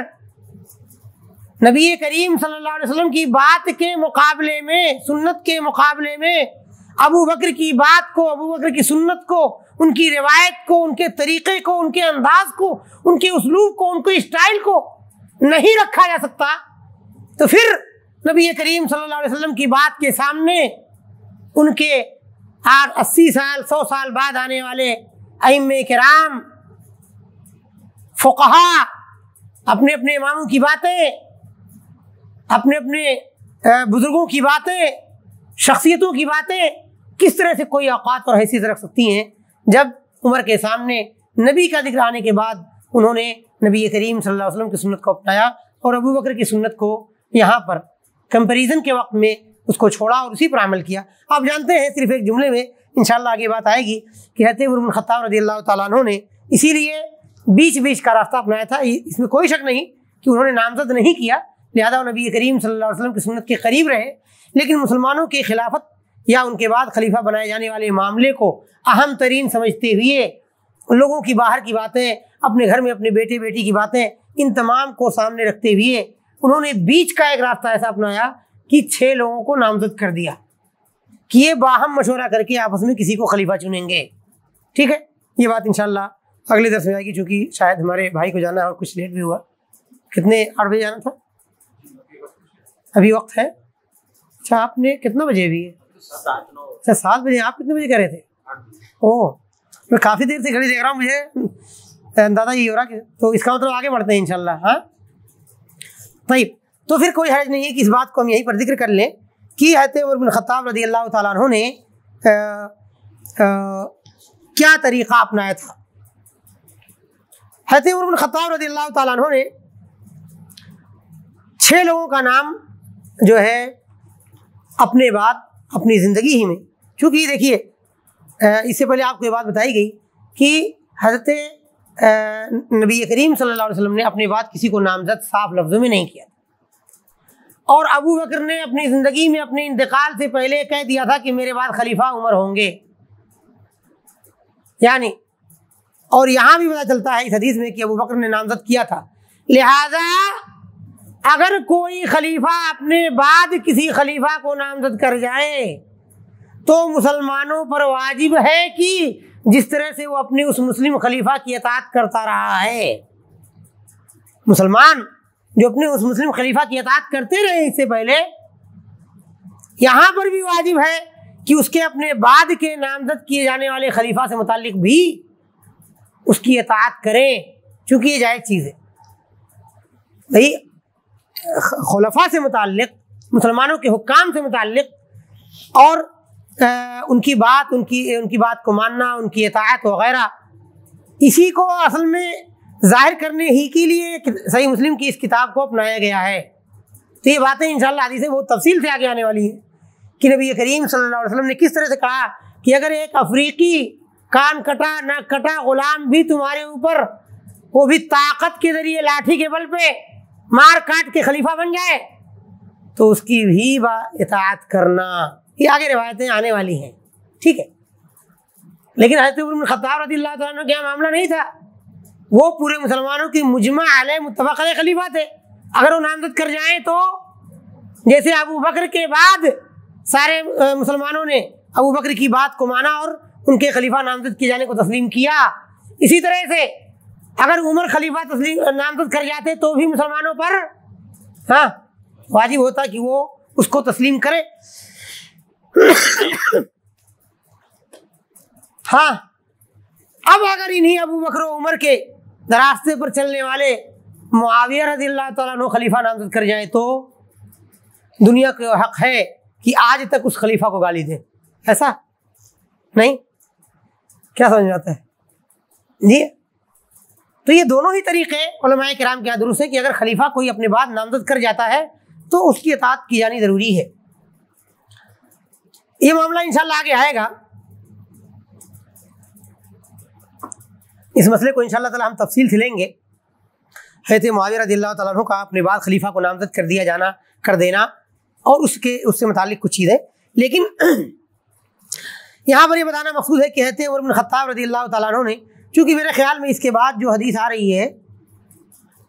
وہ دوسرا باب، یہاں سے ایک دوسرا باب شروع ہو جائے گا اور حدیثیں دوسری شروع ہو جائیں گی، تو ہم چاہتے ہیں کہ اس مسئلے کو یہاں پر تھوڑی سی وضاحت کے ساتھ اور لے لیں کہ حضرت عمر بن خطاب رضی اللہ تعالیٰ عنہ نے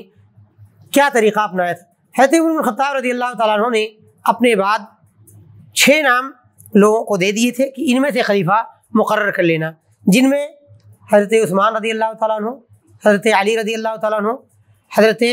عبد الرحمن بن عوف، سعد بن ابی وقاص اور زبیر بن العوام اور طلحہ. کتنے ہو گئے؟ 6. یہ کہا کہ یہ مشورہ کر کے یہ سب سے بہتر لوگ صحابہ کرام میں، اور انشاءاللہ حضرت عمر بن خطاب رضی اللہ تعالیٰ عنہ جیسے اللہ کے ولی اور دین کے جانکار شخص کی نظر میں خلافت اور امارت، مسلمانوں کی ذمہ داری کو سنبھالنے کے لیے سب سے بہتر ترین 6 لوگ تھے. تو نہ ابو بکر کی طرح سے نامزد کیا آپ نے نبی کریم صلی اللہ علیہ وسلم کی طرح سے، نہ ہی نامزد کیا، اور نہ ابو بکر رضی اللہ تعالیٰ عنہ کی طرح سے چھوڑا کہ آپ کی ثوابدید پر مسلمانوں کے چھوڑ دیتے ہیں. اس سے بیچ کا راستہ اپنایا کہ چند لوگوں کو خود نامزد کر گئے کہ انہی کے درمیان سے، انہی لوگوں کا جو ہے مشورہ کر کے انہی میں سے کسی کو جو ہے مسلمان اپنے اندر سے خلیفہ چن لیں گے. اس کے بعد ہوا کیا؟ ان 6 لوگوں میں سے 3 لوگوں نے تنازل کر لیا. تو ان 6 لوگوں میں سے حضرت طلحہ رضی اللہ تعالیٰ عنہ نے کہا کہ بھائی میری اس میں کوئی دلچسپی نہیں، میں یہ معاملہ حضرت عثمان کے لیے رکھتا ہوں اور پیچھے ہٹ گیا، یعنی مجھے خلیفہ نہیں بننا. ٹھیک ہے. حضرت طلحہ رضی اللہ تعالیٰ عنہ نے حضرت عثمان رضی اللہ تعالیٰ عنہ کا نام پیش کیا کہ میں اپنا معاملہ ان کے لیے دیتا ہوں اور میں اپنے آپ کو پیچھے کرتا ہوں، مجھے اس میں کوئی خواہش ہے. تو اب ایک نکل گئے. حضرت زبیر رضی اللہ تعالیٰ عنہ نے، زبیر بن العوام الاسدی، انہوں نے اپنا معاملہ حضرت علی رضی اللہ تعالیٰ عنہ کے حوالے کیا کہ بھائی میری اس میں کوئی رغبت نہیں ہے، میں اپنا معاملہ حضرت علی رضی اللہ تعالیٰ عنہ کے حوالے کرتا ہوں. ٹھیک. تو یہاں سے 2 لوگ نکل گئے. اور سعد بن ابی وقاص رضی اللہ تعالیٰ عنہ نے اپنے آپ کو باہر کر لیا حضرت عبد الرحمن بن عوف کے حوالے کر کے، بھائی مجھے اس میں کوئی دلچسپی نہیں ہے، میں اپنا معاملہ عبد الرحمن بن عوف کے. تو 3 باہر ہو گئے. کتنے بچے؟ 3. اب ان تینوں میں حضرت عبد الرحمن بن عوف رضی اللہ تعالیٰ عنہ نے اپنے آپ کو باہر کر لیا کہ بھائی میں آپ دونوں میں سے اپنے آپ کو میں باہر کرتا ہوں، آپ دونوں میں سے کسی کو ہم خلیفہ چنتے ہیں. اور دونوں کو ایک دوسرے کے لیے کہا. اس میں انہوں نے حضرت عمر بن خطاب عبد الرحمن بن عوف رضی اللہ تعالیٰ عنہ نے نبی کریم صلی اللہ علیہ وسلم کی بیویوں سے مشورہ کیا، مہاجرین و انصار کے اہم ترین لوگوں سے مشورہ کیا. ٹھیک ہے. تمام لوگوں سے مشورہ کیا اور پھر ان دونوں کے لیے جو ہے معاملے کو چھوڑ دیا. 3 دن تک لوگوں میں جاتے رہے، مشورہ کرتے رہے، حتیٰ کہ روایتوں میں ہے کہ میں ان کو ایک لمحے کی بھی نیند انہوں نے نہیں لی. مسلمانوں میں مشورہ کرتے رہے، صحابہ کرام سے، جو ہے مہاجرین انصار کے بڑے لوگوں سے، نبی کریم صلی اللہ علیہ وسلم کی بیویوں سے وغیرہ سے. اور پھر 3 دن کے بعد لوٹے اور کہا حضرت عثمان اور علی کو لے کر بیٹھے اور کہا کہ بھائی دیکھو، عثمان رضی اللہ تعالیٰ عنہ سے کہا کہ اگر میں آپ کو خلیفہ بنا دوں تو آپ سب کا دھیان رکھیں گے، اپنی ذمہ داری کو اچھی طرح محسوس کریں گے وغیرہ، جو چند باتیں نصیحت کرنے کی. اور اگر علی کو خلیفہ بنا دوں تو آپ ان کی اطاعت کریں گے، ان کی بات کو سنیں گے. دونوں راضی ہو. پھر انہوں نے اپنا ہاتھ بڑھایا حضرت عثمان کی طرف اور کہا کہ میں آپ کو بطور خلیفہ بیعت کرتا ہوں. اور وہاں سے حضرت عثمان رضی اللہ تعالیٰ عنہ کو حضرت عمر بن خطاب رضی اللہ تعالیٰ عنہ کے بعد خلیفہ چنا گیا. تو یہ 6 نام تھے جن کو حضرت عمر بن خطاب رضی اللہ تعالیٰ عنہ نے اپنی ثوابدید سے چن دیا تھا. اس میں ان کے کچھ قریبی لوگ تھے، جیسے 10 مبشرین بالجنہ میں ان کے ایک رشتہ دار ہیں سعید رضی اللہ تعالیٰ عنہ. سعید، میرا خیال سعید ابن زید ابن نفیل، جی، ان کو انہوں نے جان بوجھ کے باہر کر دیا تھا کہ لوگ کہہ نہ سکیں کہ عمر نے اپنے خاندان میں سے کسی کو اس میں جو ہے داخل کیا. اور عبداللہ ابن عمر اپنے بیٹے کے بارے میں کہہ گئے تھے کیونکہ بیٹا اپنی تمام تر صلاحیتوں میں صحابہ کرام کے یہاں معروف تھا. جی ہاں. اور آپ کو واقعہ یاد ہوگا بہت بچپنے کا، بہت چھوٹے تھے جب وہ عبداللہ ابن عمر رضی اللہ تعالیٰ عنہ جب نبی کریم صلی اللہ علیہ وسلم نے ایک سوال کیا تھا کہ بھائی بتائیے اس درخت کے بارے میں. جی ہاں، بہت معروف واقعہ ہے کہ جو ہے جس کا پھل بھی فائدہ مند ہے، جس کے تنے فائدہ مند ہے وغیرہ، اور جو کیا نام ہے، تو لوگ کہتے ہیں کہ بڑے بڑے صحابہ کرام رہتے ہیں، ابوبکر اور دوسرے لوگ بڑے صحابہ کرام موجود تھے. تو سب وہ گاؤں چونکہ اب مدینے میں آ گئے، ٹھیک ہے، اور وہاں مکے میں ظاہر بات ہے کھیتیاں وغیرہ اتنی نہیں تھی، تو ان لوگوں کے دماغ ان باہر کے جہاں جانور چڑھتے ہیں، باہر کے دیہات کے گاؤں کے ان درختوں کے بارے میں سوچنے لگے، اور اپنے اگل بغل میں وہ جو پیڑ ہر جگہ موجود ہے کھجور، اس کے بارے میں کسی کا دماغ نہیں گیا۔ تو کیا نام ہے، اور حضرت عبداللہ بن عمر فرماتے ہیں کہ میرے دماغ میں آیا کہ وہ درخت وہی ہے، کھجور ہے، لیکن میں نے بولا نہیں چونکہ دیکھا بڑے بڑے لوگ خاموش ہیں، ٹھیک ہے۔ پھر بعد میں جب اس مجلس سے نکل گئے تو جو ہے اپنے باپ سے بیان کیا کہ مجھے دماغ میں آیا تھا جب یہ ہوا بعد میں مجلس نبی کریم صلی اللہ علیہ وسلم کی، بھائی وہ پیڑ کھجور ہے۔ تو اب نکلنے کے بعد، مجلس سے نکلنے کے بعد عبداللہ بن عمر نے اپنے باپ سے فرمایا کہ میرے دماغ میں آیا تھا کہ خود پیڑ جو ہے کھجور کا ہے، لیکن میں نے بڑے لوگ خاموش ہے، اس لیے خاموش رہ گیا۔ تو انہوں نے خواہش ظاہر کی کہ کاش تم خاموش نہ رہتے، یعنی نبی کریم صلی اللہ علیہ وسلم سب لوگوں کی خاموشی کے باوجود، سب کے نہ جاننے کے باوجود جو ہے اگر آپ جواب دے دیتے تو نبی کریم صلی اللہ علیہ وسلم آپ کے لیے بہت اچھی دعائیں کرتے، تو یہ مجھے بہت زیادہ اچھا لگتا۔ خیر، تو حضرت عبداللہ بن عمر، ظاہر بات ہے عبداللہ عمر کے بہت سارے بیٹے ہیں، لیکن اس بیٹے کا نام جتنا حدیثوں میں اور دوسری چیزوں مشہور ہے، کسی اور کا نہیں مشہور۔ تو کہنے کا مطلب یہ ہے کہ حضرت عمر بن خطاب رضی اللہ تعالیٰ عنہ نے اس بات کی بھی صراحت کر دی تھی، کھل کر کے کہہ دیا تھا کہ عبداللہ ابن عمر کا اس معاملے میں کوئی عمل دخل نہیں ہوگا، باہر کر دیا تھا۔ یہ حضرت عمر رضی اللہ تعالیٰ عنہ کی سوچ تھی۔ تو یہ چند باتیں تھیں جو ہے حضرت عمر رضی اللہ تعالیٰ عنہ کے خلیفہ اپنے بعد نامزد کرنے وغیرہ سے متعلق، اور یہ چند حدیث ظاہر سی بات ہے کہ آپ دوسری کتابوں میں جائیں گے، یہاں پر امام مسلم رحمۃ اللہ علیہ کے شرط پر شاید یہی چند روایتیں تھیں، شاید صرف 2 روایتیں جس کو انہوں نے ذکر کیا، اور اس کے علاوہ دوسری روایتیں نہیں ذکر کی ہیں، خاموش رہے ہیں۔ تو اس کے بعد ہم انشاءاللہ آگے بڑھیں گے، اور یا سوال جواب کا ابھی ٹائم ہے؟ طيب ٹھیک ہے۔ اس کے بعد امام مسلم رحمۃ اللہ علیہ نے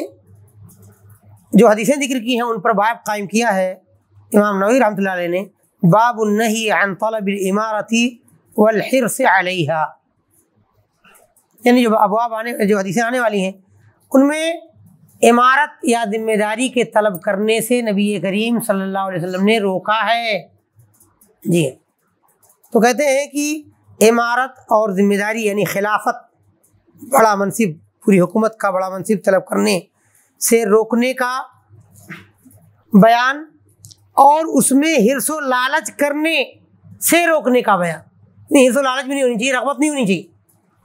حدیثیں انشاءاللہ جب آئیں گی آپ کو سامنے تو مزید باتیں واضح ہوں گی۔ امام مسلم رحمۃ اللہ علیہ ذکر فرماتے ہیں، قال حدثنا شیبان بن فروخ، کہ مجھ سے حدیث بیان کی شیبان بن فروخ نے، قال حدثنا جریر بن حازم، وہ کہتے ہیں ہم سے حدیث بیان کی جریر بن حازم نے، قال حدثنا الحسن، وہ کہتے ہیں ہم سے حدیث بیان کی حسن نے، اور یہاں حسن سے مراد حسن بصری رحمۃ اللہ علیہ جو تابعین کے بڑے امام تھے، جن کا واقعہ ابھی آپ کے سامنے، یا جن کا عظیم الشان اور بہت ہی پیارا قول آپ کے سامنے بیان کیا گیا باپ کے احترام سے متعلق، کہ جب ان سے پوچھا گیا کہ باپ کی نافرمانی کیا ہے تو کہا چادر جھاڑ دیجیے اور ناک میں غبار پہنچے، یعنی اگر روم میں وہ کہیں پر ہیں،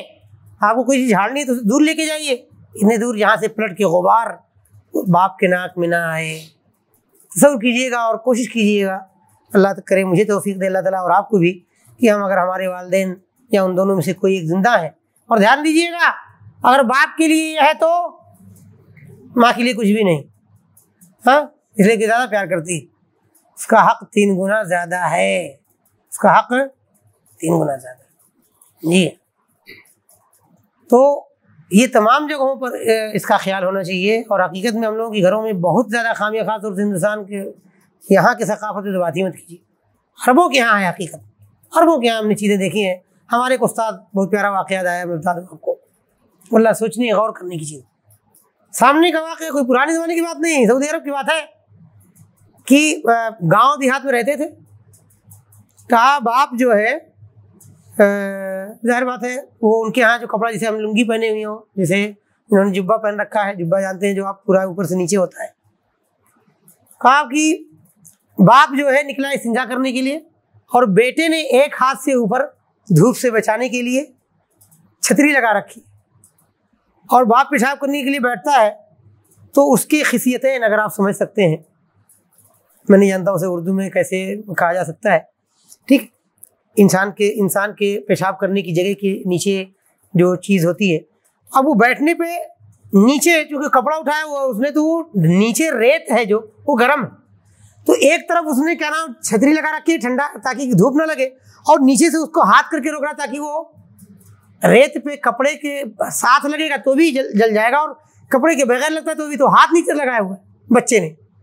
اس کے باوجود جو ہے باپ کو کوئی چیز ناگوار گزرتی ہے اور مارتا گر جاتا ہے بچہ، پھر اٹھتا ہے، پھر وہی کرتا ہے، پھر مارتا ہے گر جاتا ہے۔ ہاں، تو آپ اتنا بھی کچھ کر لیں گے اور اس کے باوجود آپ کی ذرہ برابر غلطی نہ ہونے کے باوجود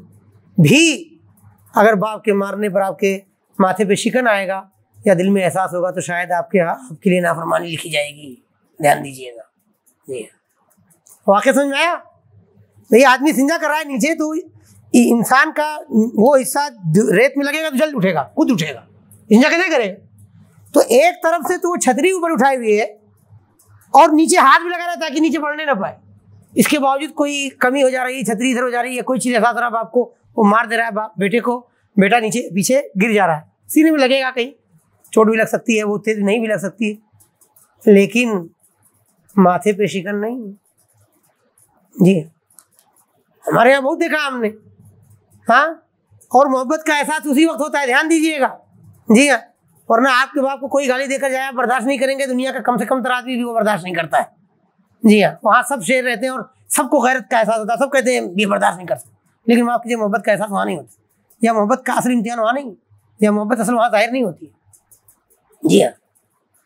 جب آپ کو یہ یاد ہو کہ جس عمر میں آپ کمزور تھے آپ کے ماں باپ نے آپ کو انگلی پکڑ کے چلایا، اب جب آپ کی امی کمزور ہیں تو کیا انہیں برتن دھونا چاہیے؟ کیا انہیں اپنے کپڑے خود دھونے چاہیے؟ تصور کیجیے، اب تو شہروں میں شادیاں لیٹ ہو رہی ہیں، اللہ ہی معاف کرے،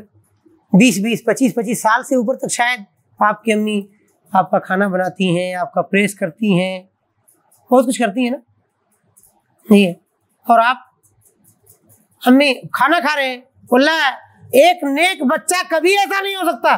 کہ کھانے پر بیٹھا ہوا اس کو لقمہ اٹک جائے تو کہے امی پانی لے آئی، نہیں، ایک نیک بچہ کبھی ایسا نہیں کر سکتا، دھیان دیجیے۔ ہم لوگ اپنی ماں کو اپنی خادمہ اور نوکرانی بنا رکھا ہے ہم نے۔ جی آئے باہر سے امی کھانا بول کے چلے، کیسا بیٹا ہے جو ماں سے مانگ رہا ہے، ماں کو حکم دے رہا ہے۔ یاد کیجیے گا وہ واقعہ جو نبی کریم صلی اللہ علیہ وسلم نے صحیح حدیث میں بیان کیا، اور میرا خیال ہے کہ وہ بھی جو ہے موجود ہے صحیح میں، بخاری مسلم میں یا ان میں سے کسی ایک کی، جس سے علماء کرام استدلال بھی کرتے ہیں، جریج کا واقعہ، جس میں ان کی ماں نے بد دعا کر دیا تھا انہیں۔ کیا کر رہے تھے وہ؟ ماں نے بلایا، وہ صلاۃ ادا کر رہے ہیں۔ صلاۃ مطلب سمجھ آ رہا ہے یا بتانے کی ضرورت؟ جی، تو اب یعنی نماز، بہرحال میں نماز کو صلاۃ کی نماز نہیں بولتا ہوں کبھی، شاید کوئی نہ سمجھ پائے تو ایک بار بول دے رہا ہوں۔ صلاۃ ادا کر رہے تھے، ماں نے بلایا، دل میں آئی بات اللہ تعالیٰ میں صلاۃ کو دیکھوں یا ماں کو دیکھوں، رب اللہم رب امی و صلاتی، میری ماں یا صلاۃ، کیا کروں؟ پھر صلاۃ میں ہی رہ گئے، دوبارہ پھر بلایا، پھر صلاۃ ہی میں تھے، ظاہر بات ہے صلاۃ ختم، تھوڑا ٹائم تو لگے گا، پھر تیسری بار بلایا، اور تیسری بار میں جب نہیں پہنچے تو اس نے بد دعا کر دی ماں نے کہ اللہ تعالیٰ جب تک یہ بری عورتوں کی صحبت نہ دیکھ لے، ان کے فتنے میں نہ پڑ جائے بدکار عورتوں کے، تب تک یہ نہ مرے۔ اور نتیجہ کیا ہوا آپ جانتے ہیں، بہت نیک زاہد آدمی تھے، بہت نیک آدمی تھے، ایک کٹیا بنا رکھی تھی، بات کرتے تھے، پرانا نبی کریم صلی اللہ علیہ وسلم کے زمانے سے پہلے دوسرے انبیاء کے بنی اسرائیل کا واقعہ ہے، پرانے زمانے کا۔ تو اس میں کیا ہوا تھا، اور ایک بدکار عورت تھی، اس نے کسی چرواہے سے زنا کیا اور لگا دیا الزام ان پہ۔ جب وہ عمل سے ہوئی، لوگوں نے پوچھا کہاں یہ، لوگوں آئے، مارا، ذلیل کیا، بے عزت کیا، گھر کٹیا اٹیا ان کی اجاڑ جو ہے بعد کھانا وغیرہ اجاڑ کے پھینک دیا۔ ٹھیک ہے، بہرحال واقعے سے جو میں لینا چاہ رہا ہوں کہ اگر آپ صلاۃ میں ہیں، علماء کرام نے ہمارے دین میں اس چیز کو ذکر کیا ہے کہ اگر آپ نفلی کسی بھی صلاۃ میں ہیں، اور نفل سے میری مراد دھیان دیجیے گا، خالی نفل وہ نہیں جسے ہمارے یہاں کہا تھا، فرض کے علاوہ جو کچھ ہے، فرض کے علاوہ چاہے آپ سنت موقدہ وہ بھی نفل ہے، سنت غیر موقدہ وہ آپ نفل ہے وہ بھی، اگر اس میں ہے اور ماں نے آواز دی اب آپ نے، اور اگر آپ کو لگتا ہے کہ آواز دینے کے انداز سے کوئی ضروری چیز ہے اور آپ جلدی سے سلام پھیرنے کی پوزیشن میں نہیں ہے کہ بھئی تشہد میں ہے، تحیات پڑھ رہے تھے تو تحیات پوری کر لیجئے، بہت مشکل سے تحیات پوری کر کے صلاۃ والسلام پڑھ لیجئے، یعنی صلاۃ ابراہیمی یا اس کا کچھ کلمہ یا مختصر انداز میں صلاۃ پڑھ لیجئے اور سلام پھیریے اور بھاگیے۔ ورنہ علماء کرام نے لکھا ہے کہ اگر ایسا ناممکن ہے تو نفلی صلاۃ چھوڑ دیجئے، اگر ماں بلا رہی اور پہنچ جائیے اس کی خدمت میں، اس کے قدموں میں۔ جی تصور کیجیے گا ہمارے یہاں کیا حشر ہو رہا ہے۔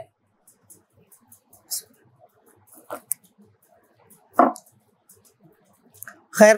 حسن بصری رحمۃ اللہ علیہ کے قول سے بات آ گئی، کتنی پیاری بات انہوں نے کہی حقیقت میں، اور یہ بہت زیادہ ہوتا رہتا ہے، بہت زیادہ ہوتا ہے۔ اللہ کے لیے بس اپنے حالت میں غور کریں گے، دماغ لگائیں گے تو آپ کو بہت کچھ ملے گا۔ اللہ تعالیٰ مجھے اور آپ کو توفیق دے۔ حسن بصری رحمۃ اللہ علیہ کہتے ہیں کہ عبد الرحمن بن سمرہ نے، جو صحابی ہیں اور فتح مکہ میں اسلام لانے والے صحابہ کرام میں سے ہیں، تو وہ حدیث بیان کرتے ہیں عبد الرحمن بن سمرہ، قال علی رسول اللہ صلی اللہ علیہ وسلم، انہوں نے فرمایا کہ نبی کریم صلی اللہ علیہ وسلم نے مجھ سے کہا، اے عبد الرحمن، یا عبد الرحمن،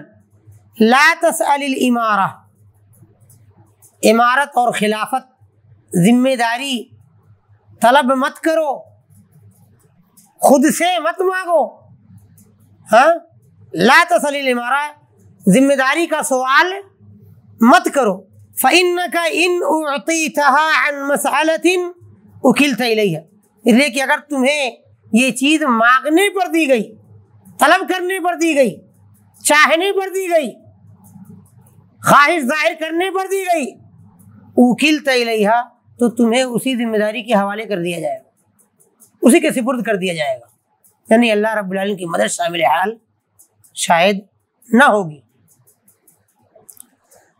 وَإِنْ أُعْطِيتَهَا عَنْ غَيْرِ مَسْأَلَةٍ وَعِنْتَ عَلَيْهَا، اور اگر بغیر مانگے تمہیں وہ ذمہ داری دی گئی تو تمہاری اس پر مدد کی جائے گی، یعنی اللہ کی طرف سے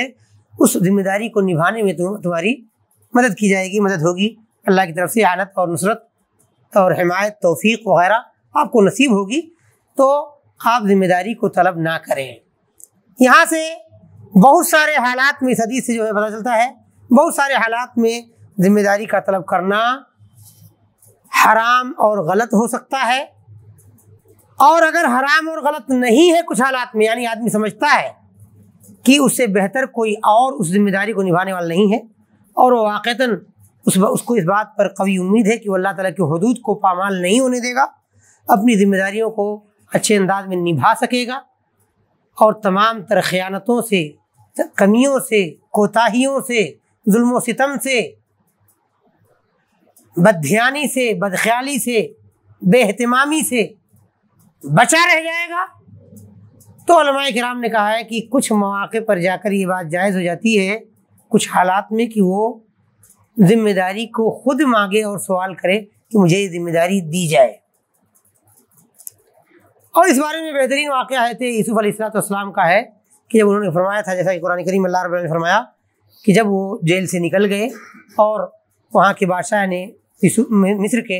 انہیں عزیز سمجھا اور ان کو اپنے قریب کیا، تو اس وقت انہوں نے کہا تھا اجعلنی علی خزائن الارض انی حفیظ علیم، انی حفیظ علیم، کہ مجھے زمین کے خزانوں کا ذمہ دار بنا دیجیے۔ جہاں سے لوگ کہتے ہیں کہ وہ پھر عزیز مصر ہوئے، وہاں کے وزیر خزانہ اور وزیر امور جو ہے زرعی امور کے، یعنی کھیتی باڑی کے امور کے وہ مالک بنے۔ تو انہوں نے وہاں پر سوال کیا، اور بھی کچھ جگہوں پر جو ہے ہمارے دین میں بھی اس طرح کی کچھ جگہوں پر جو ہے صحابہ کرام وغیرہ کے یہاں کچھ واقعات ملتے ہیں جس میں انہوں نے ذمہ داریاں طلب کی ہیں، اور وہاں نبی کریم صلی اللہ علیہ وسلم نے ان کو وہ ذمہ داریاں دی ہیں، منع نہیں کیا ہے، کیونکہ وہاں یہ احساس کیا ہے نبی کریم صلی اللہ علیہ وسلم نے اور خود صحابی نے کہ شاید ان سے بہتر اس ذمہ داری کو ادا کرنے والا کوئی نہیں ہے۔ تو ایسے موقع پر، یعنی اس کی ایک چھوٹی سی مثال میں دے رہا ہوں آپ کو سمجھنے کے لیے تاکہ آپ جوڑ سکیں۔ مان لیجیے آپ، ایسا ہم لوگوں کے ساتھ بھی ہوا ہے کئی بار، اور بہت ساری جگہوں پر، کہیں پر جو ہے سعودی عرب میں خاص طور سے جو مدینے سے مکہ اور مکے سے مدینہ جانے والے جو راستے ہوتے تھے، ان میں روڈ کے بغل میں جو مسجدیں پائی جاتی ہیں، یا اسی طرح سے مدینے کے اندر بھی ایک آدھ مرتبہ جو ہے اس طرح کا واقعہ آیا ہے کہ جو ہے کچھ مسجدوں میں گئے تو اب نہیں بڑھے کہ بھائی کوئی نہ کوئی بڑھ جائے، ہم تو ہماری یہی خواہش ہوتی ہے، لیکن وہاں اتفاق سے کوئی ایسا نہیں تھا اور تردد میں نہیں بڑھے تو ایک ایسا شخص بڑھ گیا جسے صلاۃ کی معمولی باتیں بھی معلوم نہیں۔ تو ایک بار ایک عام شخص بڑھ گئے، شاید کوئی مصر کے تھے، تو ظاہری طور پر ان کی ظاہری وضاقتہ بھی ان کی عالمانہ نہیں تھی یا دین والی نہیں تھی، اور اس کے باوجود شاید علم وغیرہ نہیں تھا، تو ایک رکعت میں سورہ فاتحہ بغیر پڑھے ہی ڈائریکٹ صورت پہ آ گئے۔ کیونکہ آدمی پڑھنے کی عادت نہیں ہے، تھوڑا ہوپلیس بھی ہوتا ہے۔ تو مان لیجیے کسی مجلس میں آپ ہیں کہیں ایسی جگہ پر، ٹھیک ہے، باقاعدہ ان مسجدوں میں جہاں پر ائمہ کرام ہیں وغیرہ یہاں نہیں ہوتا ہے، لیکن مان لیجیے آپ سفر میں جا رہے ہیں، یا فرض کر لیجیے آپ کسی کمپنی میں کام کرتے ہیں، کوئی ٹور ہے وہاں کمپنی کا، ٹھیک ہے، اب آپ گئے وہاں میں چند مسلمان ہیں 10-20 جو بھی ہیں، اور آپ محسوس کرتے ہیں کہ جو ہے وہاں پر ہیں مسلمان جو بھی ہیں آگے بڑھ جائیں صلاۃ ہو جائے گی، لیکن آپ محسوس کرتے ہیں کہ انشاءاللہ جیسے آپ مان لیجیے مثال کے طور پر آپ درس دروس میں رہتے ہیں، دین کی بہت ساری جانکاری، اور آپ کو امید ہے یا جانکاری ہے کہ ہمارے ساتھ جو رہنے والے بھائی ان کے یہاں بہت زیادہ ایسی دلچسپی نہیں ہے، تو آپ وہاں پر کیا نام ہے خود آگے بڑھا لیں اپنے آپ کو اور جو ہے امامت کرائیں، یہ وہاں پر برا نہیں کہا جائے گا، یہ اچھی بات کہی جائے گی۔ کچھ حالات میں اس بات کا تصور ہو سکتا ہے۔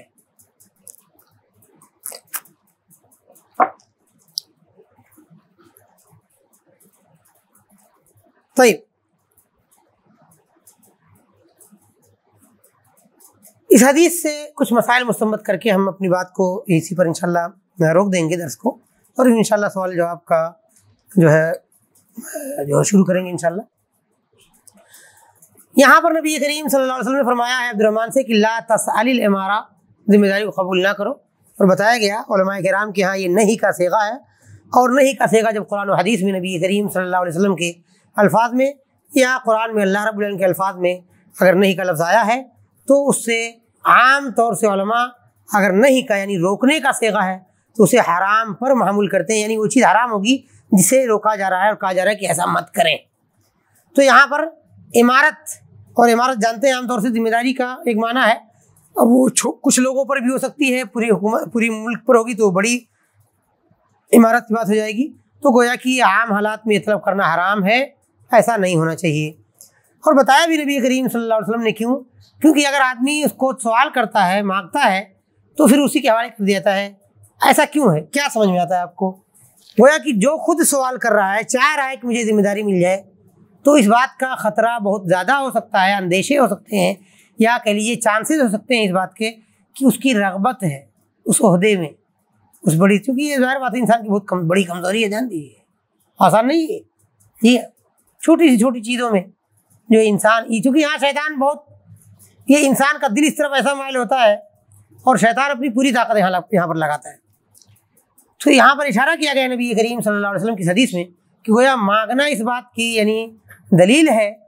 آدمی خود طلب کرے اگر تو طلب گویا اس کے اندر دلچسپی، اس کے اندر رغبت، خواہش، اس کے میلان اس عہدے اور منصب میں اس کو میلان اور جھکاؤ ہے، طلب ہے، خواہش ہے، تمنا اور آرزو ہے، اس کا معنی پیدا ہوتا ہے۔ اور جب رغبت ہوگی، دنیاوی انداز کی چیز ہو جائے گی تو گویا کہ پھر اللہ رب العالمین کی مدد شامل حال نہیں ہوگی، چھن جائے گی، اور پھر انسان کا اس ذمہ داری کو صحیح طور سے نہ نبھا پانا یقینی ہو جائے گا۔ جب اللہ کی مدد نہ ہوگی تو کیا ہوگا؟ نہیں، آدمی جو ہے ذمہ داری کو کسی بھی حال میں ذمہ داری کو صحیح انداز میں نبھا نہیں پائے گا۔ اور اگر آدمی بے رغبت ہے، نہیں چاہیے ذمہ داری، دیے جانے کے باوجود بھی سمجھ رہا ہے، وہ آگے آپ کو روایت آئے گی یا اس سے پہلے گزر چکی ہے، نہیں آگے آنے والی روایت کہ نبی کریم صلی اللہ علیہ وسلم نے فرمایا کہ جو ہے دو لوگوں کی بھی ذمہ داری قبول نہیں کرنا۔ جی، کچھ لوگ ہیں جو چاہتے ہیں میں جب مجلس میں رہوں تو میں ہی بڑھا رہا ہوں، دو لوگوں میں ہوں، سفر میں 3 لوگ ہیں تو مجھے ہی ذمہ دار بنایا جائے۔ جی، لیکن وہ ذمہ داری کچھ جو ہے جو آپ کو جو امیر بنایا جائے گا، جو ہے قائد بنایا جائے گا، تو اس کے ساتھ کچھ ذمہ داریاں بھی ہوتی ہیں شریعت کے اعتبار سے۔ ہم لوگوں کے یہاں بہت ساری جگہ پر ان چیزوں کا شعور اور سینس نہیں ہے، لہذا اس حدیث سے واضح طور پر اس بات کا پتہ چلتا ہے کہ ذمہ داریوں کے اندر طلب کرنا یہ عام حالات میں اچھی چیز نہیں ہے، اور اس سے ہمیں بچنا چاہیے۔ اور اگر ہم خواہش رکھیں گے، طلب کریں گے، تو نتیجے کے طور پر اس بات کے فل چانس ہوں گے، وہ زیادہ چانس ہوگا اس بات کا کہ جو ہے اللہ تعالیٰ کی مدد وہاں اس شخص پر نہ ہو۔ اور اگر آدمی بے رغبت ہے، بھاگتا ہے، اور بھاگنے کی وجہ نہیں مانگ رہا ہے، کیوں نہیں مانگ رہا ہے؟ بھائی کسے پوسٹ زیادہ نہیں اچھا لگتا ہے لیکن نہیں مانگ رہا ہے، تو اس کا مطلب اس کو ڈر غالب ہے کہ کہیں مجھ سے کمی نہ ہو جائے، اللہ تعالیٰ کے یہاں مواخذہ نہ کر لیا جائے، لوگوں کے حقوق میں کمی نہ ہو جائے، ٹھیک ہے۔ تو اب جب اللہ کے ڈر سے وہ بھاگ رہا ہے، ذمہ داریوں میں کمی کے ڈر سے، اللہ کے مواخذے کے ڈر سے، اللہ کے عقاب اور سزا کے ڈر سے بھاگ رہا ہے، تو اگر اس کو ذمہ داری اس کے باوجود دی جاتی ہے تو اس بات کی امید ہے کہ اللہ تعالیٰ کی مدد اسے ملے گی، اور اس ذمہ داری کو شاید اس شخص کے مقابلے میں زیادہ بہتر انداز میں ادا کر سکے گا جو اس شخص جو ایسی ذمہ داریوں کو طلب کرتا ہے، خود ہی چاہتا ہے اور رغبت کرتا ہے۔ اللہ رب العالمین سے دعا کہ اللہ رب العالمین چند وہ باتیں جو ہم نے یہاں پر سنی ہیں اور سمجھا ہے، اللہ رب العالمین سب سے پہلے کہنے والے کو، سنانے والے کو، اور پھر بعد میں ہمارے تمام سننے والے لوگوں کو اللہ رب العالمین ان تمام باتوں پر اور دین کی اور تمام باتوں پر، نبی کریم صلی اللہ علیہ وسلم کی تمام سنتوں پر عمل کرنے کی اللہ رب العالمین اچھے انداز میں، صحیح انداز میں ہم سبھی کو توفیق عطا فرمائے۔